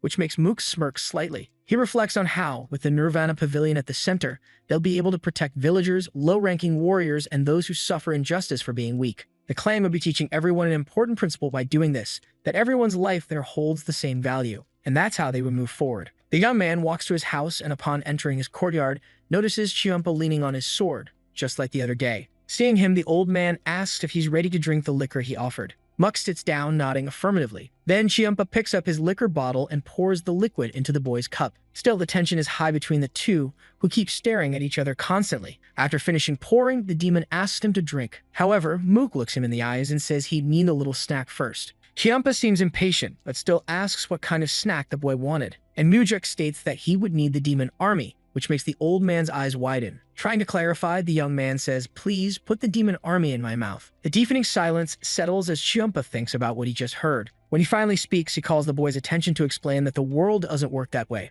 Mocking, he asks if it's not normal to eat something while drinking. The demon puts his hands on his face, saying he waited 3 days for the protagonist, and fills with rage upon realizing that even so, the boy had the nerve to propose such an absurd condition. He lifts his sword from the ground, telling him to forget the deal, and that he would cut off his head and take it to the Celestial Demon Pavilion himself. As the old man swings his blade, Muck raises his own, deflecting it. The strike sends Mujik sliding backward and his hand begins to buzz, which makes the old man say that it wasn't bad at all, since he really made good use of his internal energy in the block. Now he understood that it wouldn't be so easy to take his head off. Again, he tries to hit him with his massive blade, but doesn't succeed. Instead, the hero turns, anticipating it, begins to raise his sword, and blocks while starting to release his own aura. The two are evenly matched, each emanating their own energy. The clash continues, and it's clear it's going to be really difficult to get out of this. A small shockwave, followed by a strong tremor, destroys part of the pavilion roof. That was just the result of the collision of the two swords, which also destroyed the floor beneath them. Chiampa manages to push Mujik back again with one of his strikes,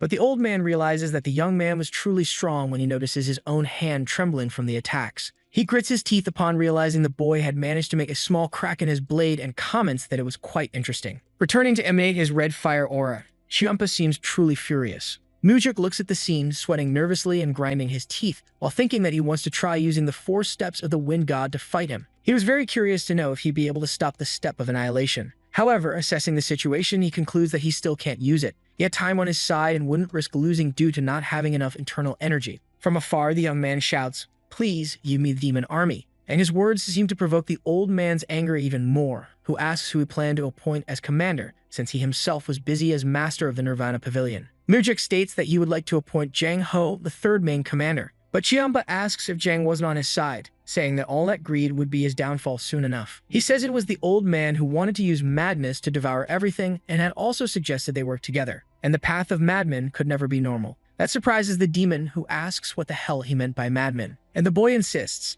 asking if he was wrong and acknowledging that he, of all people, must be insane to want to work alongside him. Muck doesn't know the final destination of his ambitions, since last time it was with a god before the old man could show them to the world. Surprisingly, he had been the first among the supreme demons to fall into eternal slumber. But why would someone so wild and scrupulous be the first? Back to the fight, Chiampa stares at his opponent, grinding his teeth before cursing him, and states that his greed had ruined all negotiations, kicking the liquor bottle away. The old man leaps high into the sky, leaving the young man completely alone. Muck smirks slightly, because he knew the old man would be unable to reject his offer. After all, he knew better than anyone that the boy had another 7 Supremes he could go work with. 2 days later, Jang Ho is in shock, asking what the hell had happened. In Mujik's office, he tells him that Chiampa had invited him to become the commander of the demon army, and asks if he was behind it. Apparently, his judgment was correct. The man was intelligent and observant enough to come and ask that question. So the MC nods. The man thanks him for the consideration, but says he doesn't deserve the position. But the master says there's no need for his friend to be so humble. That was the position of someone who had been eliminated by his own hands, and asks him to lead the demon army as he did with the third corps. And if he does that, he'll definitely become the best commander they've ever had. Jang Ho looks super scared and says the young man really overestimates him, which is still a possibility. But considering that other candidates would still be recommended, it was good to see how Jang would develop. Defeated, the man accepts the young man's request, who only thinks about keeping the new commander busy enough to become official, even though he said it was to see how things would unfold. At another moment, Mujik sweats nervously at the image in front of him. It was his father, wearing a floral robe while staring at him seriously. They don't exchange a single word, and the tension in the room grows with each second. When he finally decides to say something, the hero asks if that's a new robe or something. But Woojin denies it, saying it's his pajamas. and the awkward silence dominates the space again. His father asks what he's doing there so late at night, but the boy asks what he means by late at night since it was still early afternoon, and questions his father about his habit of sleeping early, warning him that if the leader of the Myron Alliance finds out, they'll attack while he sleeps. But Woojin is already impatient. Cutting off the babble, Mook explains that he intends to use the Demon of the Bloodied Heavens as one of his swords. His father sighs, asking if he hadn't said he wanted to take him down just the other day. But the young man had realized it would be a waste to destroy the old man, and the bearded one stares at him in silence. That wasn't new information to the celestial demon. When Yang Ta recommended Jang Ho, he had already figured they would end up working together. Still, his father warns that the guy wasn't someone Muja could easily tame into being his sword. But the MC explains that he has no intention of taming him, only using him until he breaks, stating that he's still not valuable enough to be part of his collection. Woojin asks what he'll do if the guy attacks him, and the boy says he'd love to see him try, because there was something different between the two. After all, he's already old, and if he breaks once, that'll be his end. Unlike the young, who grows stronger the more they fight. Even with all of his son's arguments, the celestial demon doubts his ability to put everything into practice and asks why he was sharing all of that. And he explains that he was receiving his salary from him, so it was expected that he report what he was doing. But the man questions whether he was sure he wasn't just there to ask him to accept Jang Ho's recommendation. With a smile,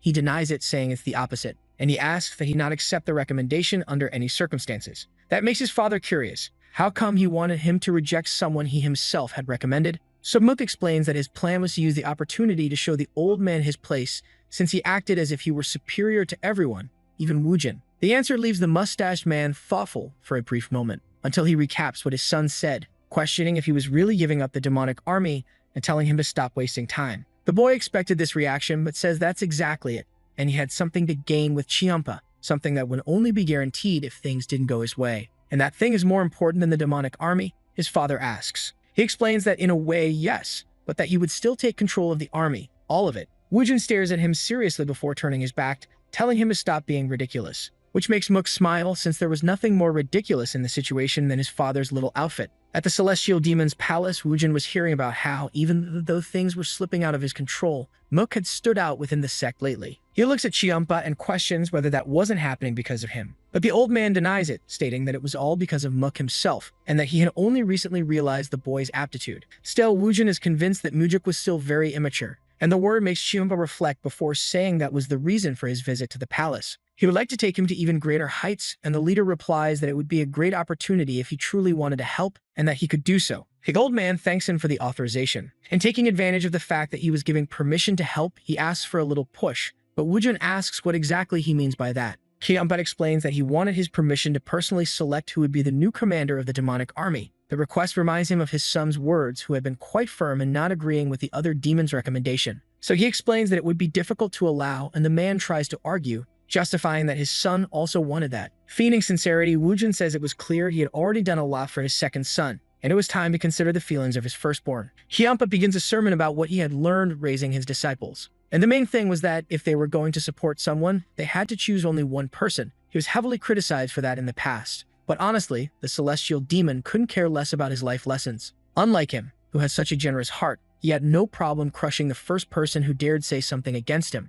Although Chiampa seemed irritated by the interruption, he remained silent, which makes Woojin question if there was still anything else he wanted to discuss. The old man denies it, bowing and stating that he will see him again before leaving. He leaves furious, not understanding why the man wasn't supporting him 100%. If he had already chosen to back him, he should go all the way with it. When night falls, he meets Mook for a drink and says that the cult leaders seem to care more about his brother than about him. Staring at him, the MC asks if he really believed that. He says that it feels like all their combined efforts were for nothing, and if he was losing to his brother, then he should have made up for what was lacking. The statement irritates Chiampa, and he asks, "Are you saying I'm not good enough?" But the boy just explains that he was a bit disappointed with the situation. The old man puts his cup aside and explains that it was impossible to make Jang Ho the army commander in the first place. And before he continues, the protagonist interrupts, wanting to know if his partner had already given up for good. Pouring another drink, he explains that there was no point insisting on something he already knew wouldn't work. Hearing this, Mujik teases him, questioning if the old man had been acting all tough all this time, even though he was incapable of doing that one thing for him. His words hit the man straight in the heart.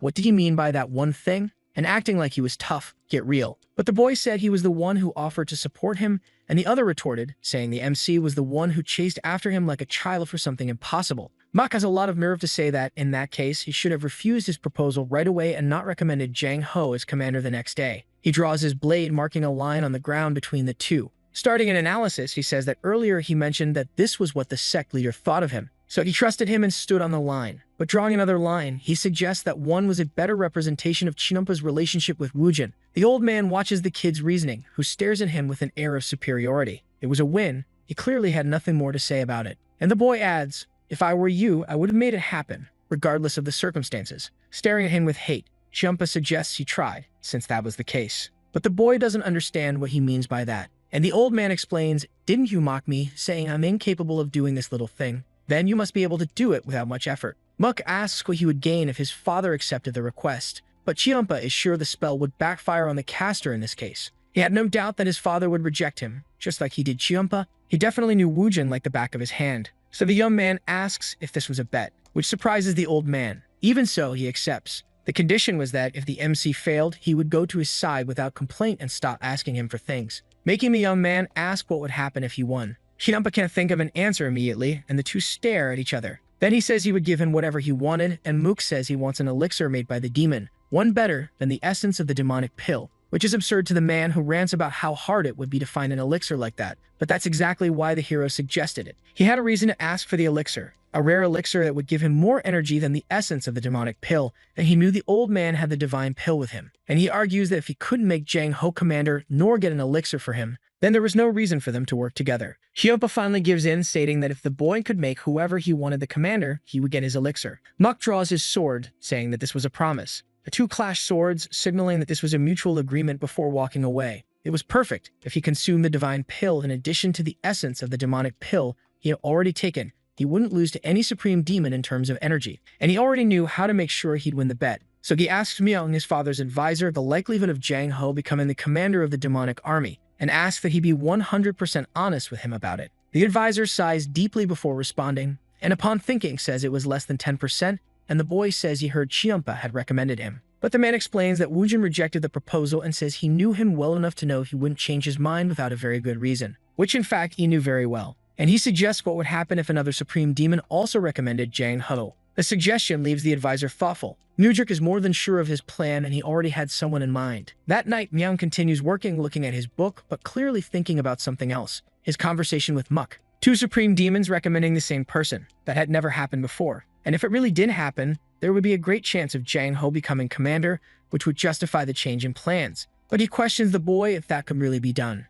To which he replies that he'd at least tried. Sometimes it was easier to deal with two tigers than with just one. His final sentence was what left him the most thoughtful. He couldn't help but wonder if the other tiger he referred to as the Supreme of the Sword. Far from there, Ba Jongtak, a member of the Northern Sky Sword clan, asks what they meant by violence. He was sitting in Mudrik's office and stated that the servant was incriminating him, asking for a chance to confront her. But the young master asks why he thought she would try to incriminate him. And the man responds that he couldn't know for sure, but suggested that someone might have told her to do it, or maybe he had offended her, but he hadn't done anything. Mook stares at him, agreeing that the two should meet. He calls for Daryon, who enters the room with a small girl. Immediately, Ba Jongtak stands up and shouts, asking if she was the one responsible for all that. However, he's reprimanded by Muk, who warns that if he dares to shout again, the conversation will end right there. Looking at the little girl, he asks if that was really the man who had done that to her, and even intimidated, she nods her head. Again, the accused shouts, "How dare you lie?"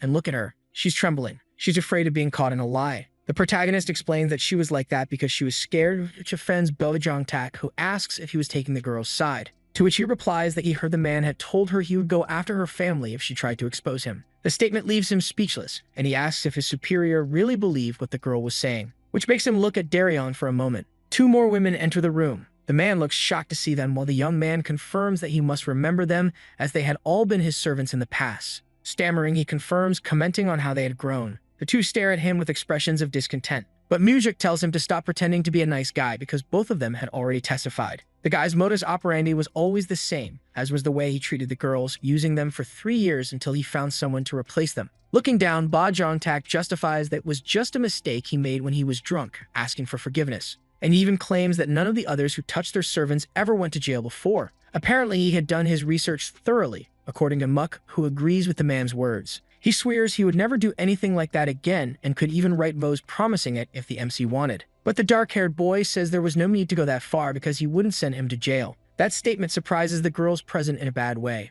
The man thanks him profusely, beginning a promise. However, before he finishes the sentence, he ends up losing his head with Mujuk, and the hero says he would be sent to a place worse than jail. The girls' expressions change, shocked by what they had just seen. Same for Darion, though he was less shaken. Finally, the protagonist confirms that the man who tortured them was done, and their families would no longer be in any danger. And he asks them to live their lives without further worries, but they were still horrified. And he explains that they would probably never forget what the man had done to them, so it was better they remembered that scene than other things. He hoped the moment when he paid for the crimes he committed would be more impactful than what he did to them, and that they would remember the last look on his face. That was the best he could do for them. The servant who seemed oldest speaks up, thanking him for helping them get the revenge they had long awaited. Meanwhile, the eyes of the younger ones filled with tears, but it didn't take long for them to thank him as well. Seeing the scene didn't make him feel happier, and he remained serious like Darion. And he asked them not to thank him, since he was only able to punish Ba Jongtak thanks to the courage of the three of them in testifying against him. It was all because of them, and he asked them to continue living bravely, to which they nod. With the matter closed, Darion escorts the three girls out of the building. The situation makes Mook think of his father,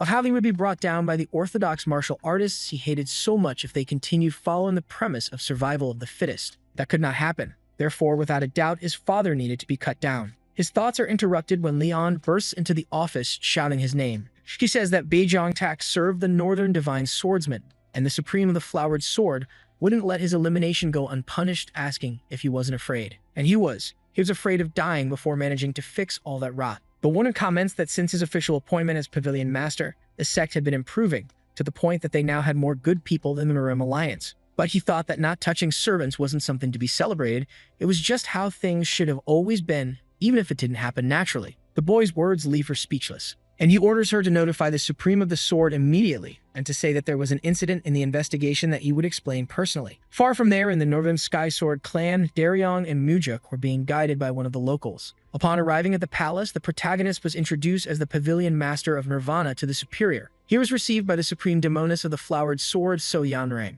and although she appeared to be in her 20s, she was twice that age, which fueled a rumor within that sect. Something about her never changing, no matter how much the world around her changed. In fact, she only seemed to grow younger with each passing year. Mujuk bows to her, saying it had been a long time since they last met, but she asks him not to call her Madam, and suggests he refer to her as the Supreme of the Sword, which the boy says is impossible considering the woman's seniority. And she asks if he respects her just because of her age, saying she doesn't think that's how it should work. Respect should only be given to those who deserve it, arguing that even if someone is younger, that person should be respected if they deserve it. In the end, the boy yields, asking her to also address him more casually, and she agrees. Muck introduces Darion as the investigator in charge of the recent case, justifying his presence in case any details of the investigation needed to be explained. However, she states that there is no need for that, and if the Nirvana Pavilion had decided a crime had been committed, then that must be the case. Furthermore, the woman agreed that a man like that deserved his fate, so her house would not seek conflict over it. Mujuk looks at his friend, who understands the message and leaves the room immediately. With his exit, the Supreme tells her old acquaintance that thanks to his hard work, several changes have reached her own cult, and she thanks him for that.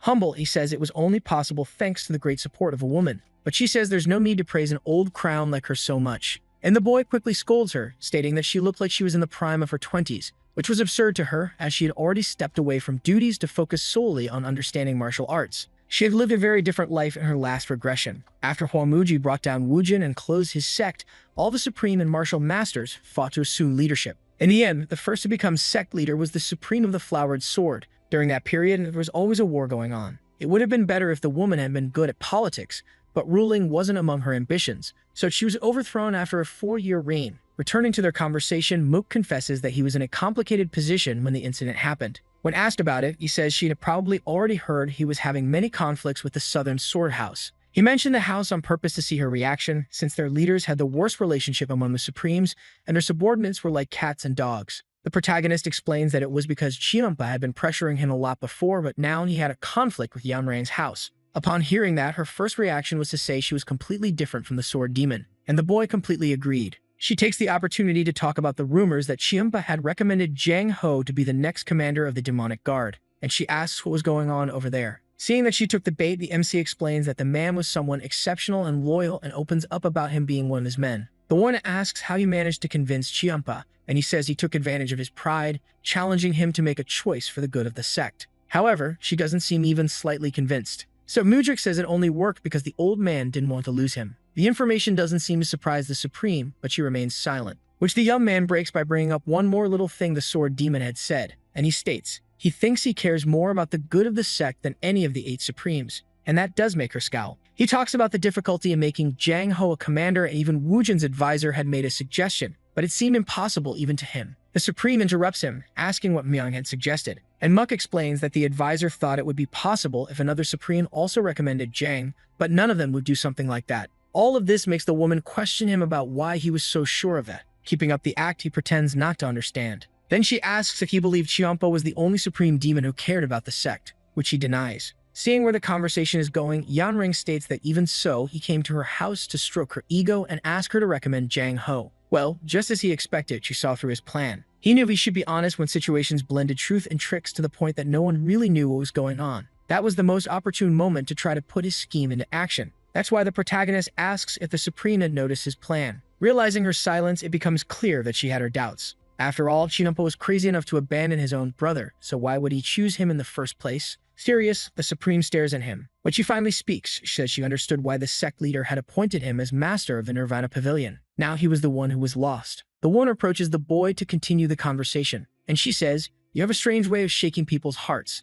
At last, she states that she will recommend Jang Ho for him. Not believing it, the boy asks if she was being serious in that moment, to which she responds that she wanted to show that the sword demon was not the only supreme demon who thought of the good of the sect. The matter ends with Muk bowing to her again with a promise not to forget her help. On the way back, he reflects on how he already expected the woman to help him, because if he had the potential to inherit the sect, and Chiampo realized that before she did, she wouldn't want the old man to have a monopoly over the boy. She wouldn't let him have anything if she could help it. She hated him so much that he was the first one she crushed with her own hands after becoming the sect leader in the past. At the Celestial Demon Palace, Wujin and Myung were discussing how they hadn't thought Muk would be able to persuade the Supreme of the Flowered Sword. But his father knew exactly what strategy had been used, and he preferred to focus on Jang Ho's character and loyalty. And Myung explains that he really was exceptional, but his strength lay in martial arts, not politics. Mujik had made a very wise choice regarding him. His words lead Wujin to conclude that he had somewhat neglected the man because that was probably an emotional decision, just like Jang Ho himself, a trait the advisor considered both his strength and his weakness,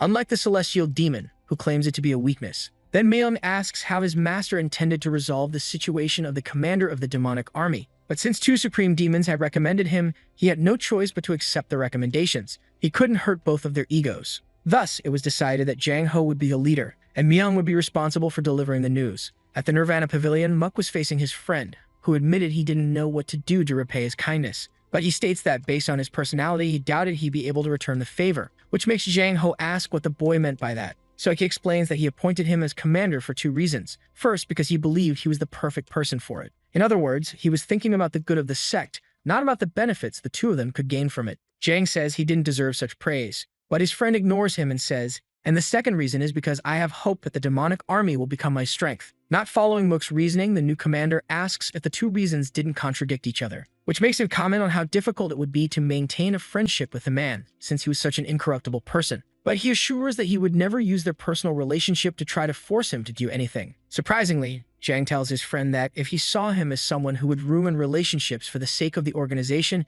he was completely wrong. And Muk questions him. The man asks if he remembers when they first met, when he sent an anonymous letter because someone had hurt his friend. He wanted revenge. So it was clear that he was an emotional person, someone who valued personal relationships more than anything in life. And he says, "I want to swear loyalty to you." "No, I already have. Know that I will be loyal to the sect and its leader, while also working hard with the demonic army." However, he wanted to make it clear that the person he would be most loyal to was Mujik. Hearing that, the MC realizes he had someone much better by his side than he had thought. Smiling, he says he'll be counting on his friend from now on, and Jang replies, saying he's excited to work together. At night, as always, Chiampa's appearance in the Nirvana Pavilion courtyard was punctual, and Mook comments on how his posture made him look like a guardian statue protecting him. On the defensive, he asks if Mook was trying to provoke him because he had a gloomy aura, which the boy promptly denies. The old man congratulates him for making Jang the commander, and the MC thanks him for the recognition. All this calmness was strange, as Mook had expected to see Chiampa on edge for involving Yanring in the situation. Even so, he couldn't afford to relax. Who knew what that old man might do? He asks how he managed to persuade the Supreme Demoness of the Flowered Sword. After making sure the guy wouldn't get mad at the answer, the boy explains his strategy of using words the old man had never said, which makes the old man grumble before saying he'd been tricked, because surely the woman had figured out Mujik's trick. And he suggests she might have played a trick on him herself, offering help to prevent the 2 of them from working together. With that, the old man asks what he intends to do, and Mujuk confirms that Chidampa would be his priority. But it's hard to believe after the help he received with Jang Ho, and the boy counters, stating that he only succeeded because Chiampa had helped him before. Holding a small box, the mustached man says he finds it hard to believe Muk would stay by his side if the woman made an irresistible offer like the one she was about to make. The boy takes the object, asking what's inside, but the man simply says a promise is a promise. His eyes shine brighter than ever upon seeing the contents of the box. It was the celestial divine pill. For real, and he just handed it over that easily? He could have sworn he'd make up 1,000 excuses, like rambling about how hard it was to find good elixirs, or something like that. And Chiampa explains that he'd had it for a long time, and not even he had the courage to swallow it. Suspicious, Mook asks if he was really giving it to him. Out of patience, the old man asks if he wants to give it back or what, stabbing his sword into the ground. He takes a sip of his drink before continuing the conversation with the second young master. And with sincerity, he says, "I will be betting the rest of my life on you." The statement leaves Mujuk more startled than ever. The Blood Heaven demon had shown him the strongest card in his hand without hesitation. Previously, the boy told his father there was no reason to keep Chinampa around. But with that gift in hand, he'd have to change what he had claimed. If the old man was that determined, he would do his best to keep him close. He bows to him, thanking him for the trust. However, when he asks him to stand guard while he consumes the pill, the old man jumps up and asks if he's crazy to want to swallow that thing in front of him. But since he was the one who gave it, it made sense to the boy to consume it in his presence. Allowing someone to guard you while you circulate energy carries great meaning. It's the final stage of trust a martial artist can have. That's why Chiampa asks if Mujuk really trusts him with that. So without delay, he announces that he's going to swallow the pill. After all, if it were poisoned, he'd have to do whatever the other wanted to get the antidote. Which makes the demon ask what makes the boy believe he didn't poison it, but Mook didn't think he was that low. Still, he insists, asking what will happen if his instincts are wrong, to which the boy responds that he'll think about it when it happens. Finally, Mujuk places the celestial divine pill in his mouth, asking for it to melt easily. It runs through his blood and his entire body in a bright blue light, and the boy glows for a moment before opening his eyes. Thanks to the pill, his inner energy had increased by leaps and bounds. His moment is interrupted by Chiampa, who asks what the divine pill tasted like. To which the boy replies, "It tastes like honey. I've never eaten anything so delicious before." And the old man starts blaming himself for not having eaten it instead of keeping it for so long. But Muk tells him not to blame himself because he was sure he digested it 10 times more efficiently than the old man ever would, which was true. His energy overflowed to the point that he was sure he'd never lose in a fight against him due to lack of energy. Chiampa calls for his attention and asks what many had already asked when crossing his path, "Who the hell are you?" Adding on, asking who he was to stir his heart like that, to the point of making him hand over the celestial divine pill. Mujuk stares at him,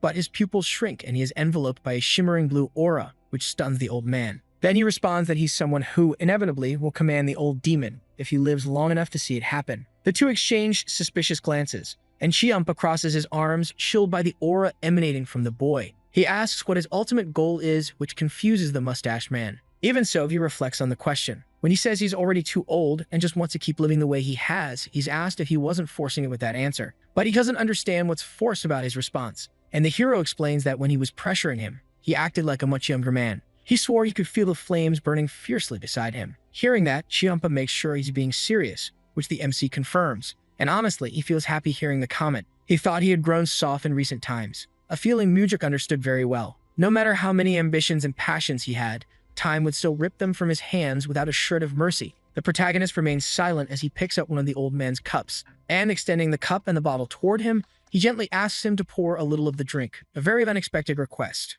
which makes Chiampa comment that he lost the bet this time, not the other way around. But Muk explains that the moment he gave him the pill, he won the real bet. That's why he would now accept the liquor he had offered a long time ago. He didn't know if it was possible, but he intended to make Chiampa part of his group. So the old man poured a drink for the protagonist, who drank it all without hesitation, stating that they would work together from now on. Even if he tried something, as long as it was something Mujuk could handle, he had his approval. The idea of trying something makes the crazy old man burst into laughter. Celebrating, the hero asks for another round, and so he does. He knew that, even though he was laughing hard, he still hadn't opened his heart. Chiampa wasn't someone easy to figure out with just details and small warm moments. Not even Mujuk truly knew what was going on in his heart, and their relationship would only be established when the old man decided he could know. The possible endings would be to burn with flames, to be struck with a sword, or to become his eternal friend. On the day he decided, everything would be decided. But he still wasn't good enough. The boy needed to accumulate more internal energy, something he could never have too much of. While training, he heard someone comment on how his internal energy had increased again.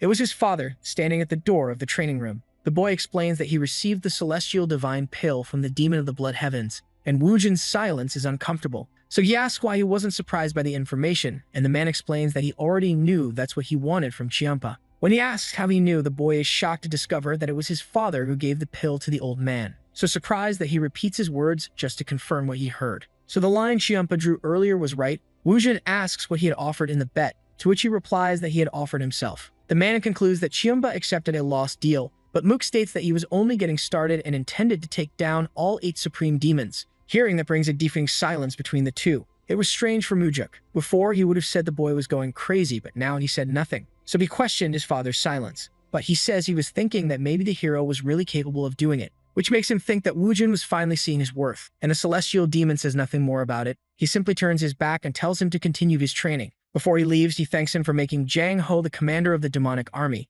But the man cuts him off, stating that he only did it because 2 supreme demons recommended him. The boy says he will become happier, and that makes his father freeze. He believes he needs to be happy so that those around him can be happy too, and then the sect itself will become happier. Before Woojin can say it's a useless notion, the boy anticipates his words, that it's a useless emotion that will lead to his downfall. And his father says it's good to be aware that if he wants to walk that path, he should forget something trivial like happiness. However, Moojik shouts that it's not his wish, and states that he will be happy, even on that path. The door is close, leaving him alone. He was determined to make it happen. On another day, Yanrang observes the flowers in a huge garden. They are praised by someone who catches her attention, and she replies talking about the saying that they become more beautiful over time. But it was a saying that would take a while to apply to the second young master, who stands watching her, and he thinks that if he were older than now, things would be much more complicated. The boy had come to thank the woman for her help, offering a liquor as a token. She thanks him but explains that she stopped drinking a long time ago, and the young man apologizes. In truth, he was well aware that she didn't drink, but brought the liquor so she wouldn't know that he was aware of many things about her. Sometimes he wondered if he had to do this kind of thing, but he knew he needed to do whatever he could to build a relationship with the woman. Moojik states that help must be rewarded, so he asks if there's anything he can do for her. After thinking for a moment, she replies that it would be better for him to cut ties with the demon of the bloodstained heavens, exactly as Chiampa had warned. Pretending not to understand, the young man asks why, and she explains that their principles were very different. The boy wanted to change the sect for the better, with rules and order of something the demon despised. After some silence, he apologizes for not being able to fulfill Yanrang's request. She asks why he couldn't. Moojik explains that Chiampa had also gifted him something valuable. It wasn't his intention to say, but he had to be honest about what he had received, because he wanted to have both demons on his side. Upon hearing that, the woman questions what the gift was. Muck tries to keep it secret, stating it was personal, but she counters, asking if they weren't close enough for him to share. Then the boy says that for her great help last time, he would tell her. Upon revealing that he received the celestial divine pill, the demoness's face freezes. It was shocking to know that the greedy old man was capable of such a thing. But Moojik reaffirms what he said, adding that Chiampa decided he was more valuable than the pill. This leaves the woman speechless. The young man thanks her again, asking her to contact him if she ever needs help with anything, and says goodbye. Before he leaves, she asks what kind of person Chiampa seemed to be in the protagonist's eyes, and he says his temper was bad and violent, that he hated him at first, but the more time they spent together, the better he got. Yanrang questions whether he only thought that because of the gift he had received, something he doesn't deny, and she threatens, saying that if he wanted to keep receiving her help, he should cut the ties he had with the old man. Hearing that, Mook asks her to prove it, to prove that she could help him more than the demon of the bloodstained heavens. After all, he was the one who gave him the pill, so he needed a good reason to cut ties. And the woman suggests that her being good for the sect should be enough. And Muck rambles on about how he despises people who try to buy their subordinates with dreams, ideals, and loyalty. The statement infuriates Yanrang. Even so, he continues, saying he didn't know what she thought of the hero, but he was preparing for something grand. He would meet countless people, and he wasn't confident he would always make the right decision. So he wanted her to show him something that would help him make the right decision, something more precious than the celestial divine pill. She remained silent, wrapped in a cold aura.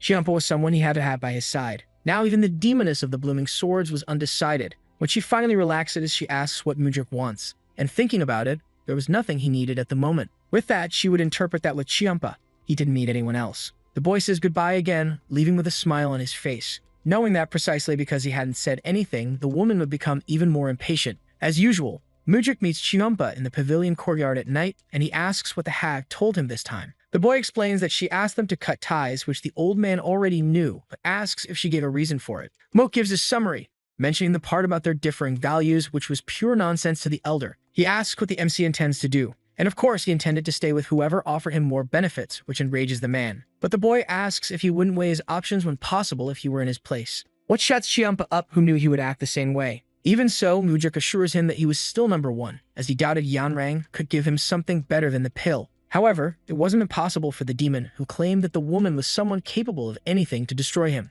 All that friction makes Mu question why their relationship was so complicated, and when thinking about the reason, the man seems to wither. Mujik knew the reason, even though he had asked, but the old man deflects, saying he didn't need reasons to hate someone. The protagonist changes the subject, inviting him for a drink so he wouldn't return home sulking, and Chiampa asks what kind of person the young man thought he was, to which he replies, someone calm. I don't think that's a bad thing, Moke. When you're disappointed, you can stay that way, but when you're upset, you need to let it out. He calls him again and offers to pay for the drinks this time, which is enough to make him jump up, saying he'll wait for the boy in the demon village. At the Bar of Joy, people were fixated on the duo, while Mook is surprised as he thought the old man would want to visit a place with several experienced professionals, but he says he wasn't into that, which was impressive considering his brother loved it. Upon mentioning Qianyang, Chiampa asks not to speak of him to avoid ruining the mood. Mook agrees. He had mentioned him intentionally, to be sure the wound hadn't closed within him. The owner greets them, honored to receive them there. Upon praising the food and liquor of the place, Muck makes the guy very grateful. As soon as he walks away from the table, Chiampa comments that all that kindness was unnecessary. But the boy explains that a little kindness wouldn't bring any harm, something the old man strongly disagreed with. For example, if he threatened the owner saying he'd do horrible things to him if the food was bad, it would surely come out flawless. And he pointed to the boy's emotions as a disadvantage compared to his brother. Muck explains that life was easier when one is heartless, but he says he wouldn't live his own life that way and gets questioned. Then he says he believes food tastes better when the one who prepared it is happy rather than trembling in fear. But nothing softens the old man, who argues that one day they would take advantage of the boy, and if he didn't help the person, he'd be harshly criticized. Because to him, that's how humans were. However, to Muck, one day the same person could return his kindness, which could even save his life. To him, that's how humans were. But Chiampa was too stubborn and preferred to pay to see. With the food now on the table, Muck comments that he thinks the man is more emotional than him, which leads him to conclude the boy was terrible at judging people. However, he thought he was right. With each meeting, he was behaving more emotionally than usual. Even there, the man's emotions were involved as he shared his thoughts with someone, which was unprecedented. Taking advantage of the topic, Mudrik mentions that he should start managing his disciples better. Otherwise, they would keep causing trouble with the Nirvana Pavilion. The comment leaves the old man outraged, calling the boy arrogant, who throws the same adjective back at him. This only provokes more anger in the elder. But Mudrik states that he looked down on the sect and his father and imitates him, justifying the attitudes by being the demon of the bloodstained heavens, suggesting that he didn't care if his apprentices were trash. This provokes immense fury in Chiampa, causing the table to shatter. Everyone observes the fiery aura he was emanating in awe, and he yells that Mook had crossed the line of arrogance, and that he wanted to beat him to the end right then. Noticing the bar owner's stares, he asks what he was looking at and orders more liquor and food. But the MC interrupts him, saying that in these situations, he shouldn't act like that. He places some coins under the chair and apologizes to the owner, promising to compensate for other damages to the bar later that day. But the man says it was all right. Still, the master insists and kindly asks him to bring more food and drink. Seeing the friend's attitude, Chiampa asks if that was what he wanted him to do.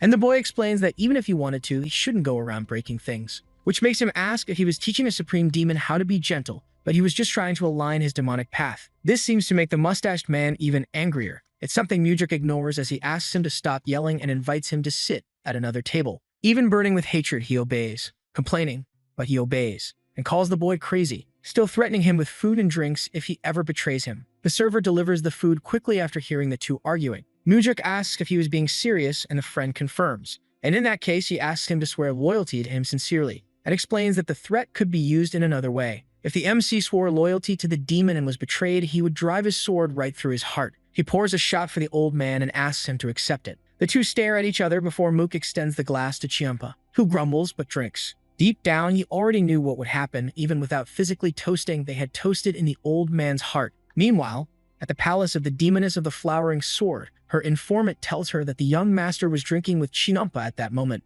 and adds calling him arrogant. But he is scolded by her, as there was nothing worse than speaking about someone behind their back. He apologizes and says he'll keep that in mind. The woman comments that Mudrik was no longer the second young master she had known before, but the informant considered him a storm in a teacup. However, she suggests that that teacup might be big enough to carry the whole Murim. I mean, for that old man to have given the celestial divine pill to him, he must have seen potential as the sect's successor. Worried, the young man asks if she also saw that as a possibility. And Yanrang thinks that Mook definitely showed an unexpected side, but not to the point of seeming worthy of the pill he received. That was what stressed her the most, the fact that she missed something Chiampa noticed right away. Was there really something that old man could see and she couldn't? He interrupts the master's train of thought, asking her to rest, and says he has prepared a new man. So she does, while the boy stares at her as he leaves the garden. At another moment, Mujik enters his father's training room, a place he had never entered before. An iron plaque catches his attention. It was 10,000-year-old iron and full of marks. It was impressive, but it made him wonder if it wasn't basically abuse of cold iron. Wujin tells him to be quiet and use the 4 steps of the wind god all at once, and he nods.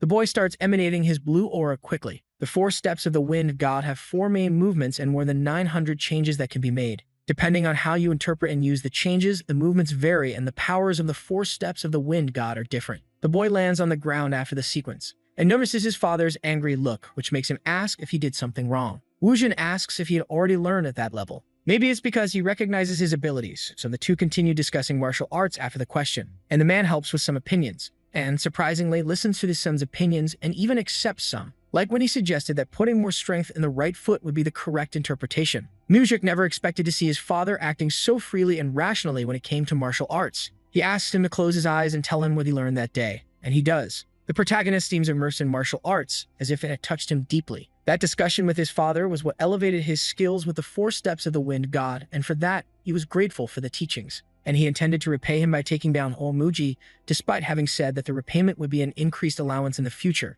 But his father tells him to stop with the nonsense and eat something before leaving. The last part leaves him confused. However, Wujin doesn't understand why. So he explains that he had never heard the man invite anyone to eat with him before. All soft-hearted, he keeps up the tough act and says there's nothing to be surprised about. With the table set, Wujin says there's more food if that isn't enough. The two begin the meal in silence, and Muk thinks that his father must be finding it strange that he's so quiet. But what he doesn't know is that before the regression, he never even thought about eating with his father. Now that this moment has come, he finally understands. Deep in his heart, he had already wished to eat together with him. Wujin asks if he found the food tasty, and he jokes, asking if he'd like to trade cooks with him, which his father denies. He asks why Mujik had come looking for him, and he reveals that he had a favorite ask. He wanted to have one more member in the family, and that makes the man ask if he meant he was planning to get married. But the boy denies it and explains that he would like to teach the rising sword art to his personal guard, Leon. This was essential to keep the position of Lord of the Underworld secure, but only blood members of the Celestial Demon could learn the technique.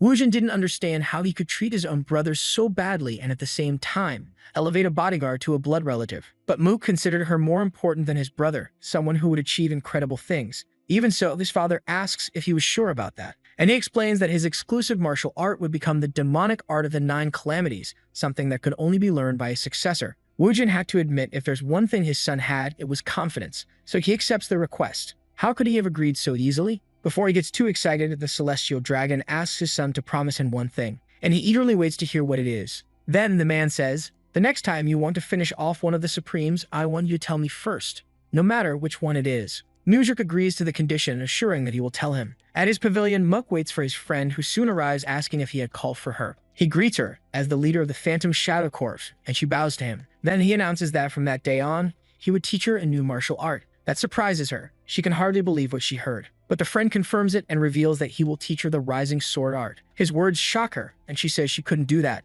as it was something to be passed only to blood relatives of the Celestial Demon. Calmly, Mook asks if she was done with the sermon, to which she replies, "I have more to say, but I'll stop here. No, you can't teach me that. If the Celestial Demon finds out." Before she can finish, the boy informs her that he already got Wujin's permission, which leaves Leon bewildered, and she asks if he was serious. She found it strange because that was Mujik's exclusive martial art, so he had no reason to teach it. The friend explains that she would have to learn at least one martial art of that level to be the leader of the Phantom Shadow Corps. Besides, she was basically a blood relative to him, so it wasn't a problem for her to learn it. Hearing those words left Leon moved. Even so, she questioned how she could learn the martial art of her former master. She lowers her head, asking herself over and over how. And trembling, she says that no one had ever treated her so well before. Close to the woman who was on the verge of tears, Muk pats her and affirms that she had always been important to him, which makes her break down in tears, hugging Mujik. After the emotional moment, Mujik focused on Leon's training for a while, as well as managing the Nirvana Pavilion and of course his own training.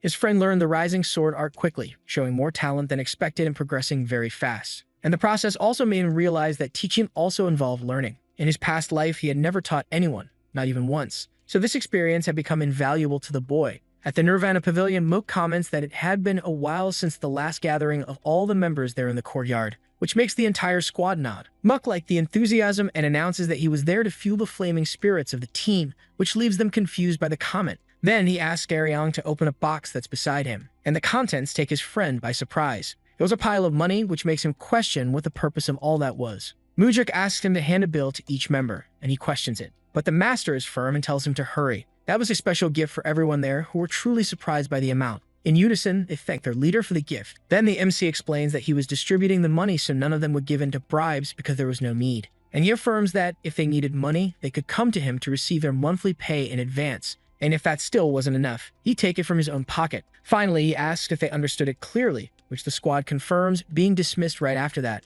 In the hallways, Daryong asks how Mujik knew that Eiko needed money for his younger brother's wedding, and adds that the boys spent everything on their parents' medical expenses before they passed, and now gives to his younger siblings, so he lives with no money. But Mujik plays dumb, which doesn't fool his old friend. Originally, he thought about giving the money only to Eiko, but it would be better to give it to all the members. The protagonist questions whether that was really important, and Daryong nods, stating that loyalty wasn't something that came out of nowhere. So the hero asks him not to be fooled, and says that it was just a trick to make himself look good. However, the young man refuses to believe that because even if those tricks weren't used, people would still take advantage of him. The comment is enough to leave the master speechless, but Daryong says goodbye before he can even think of anything. In Namdojong, Chiumpa asks what Mujik was doing there, suggesting that something must have happened and now he was being arrested, and the boy asks if he had committed any crimes in the meantime. To which the demon replies that his life was full of sins all the time, but luckily for him, Mook says that this wasn't the time he'd be going to jail. So the old man wants to know the reason for the visit,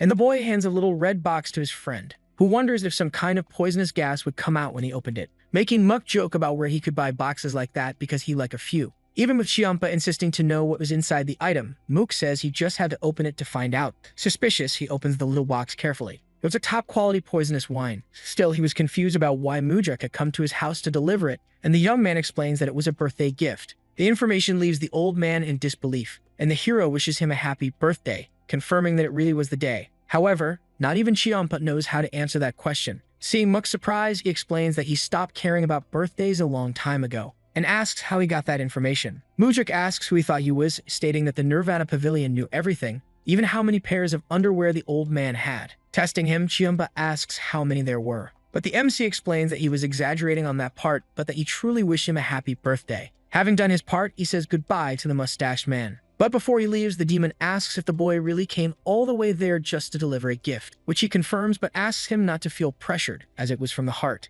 And the old man questions if the boy was really just leaving that quickly. But he was a very busy man, suggesting they go out that night to the Pungri Tavern. Chiumpa stares at the gift in disbelief even after his friend has left. Leaving the palace, Mujik finds a surprise upon arriving at the courtyard. It's Yanrang inviting him for a drink before he goes. And the two stare at each other intensely.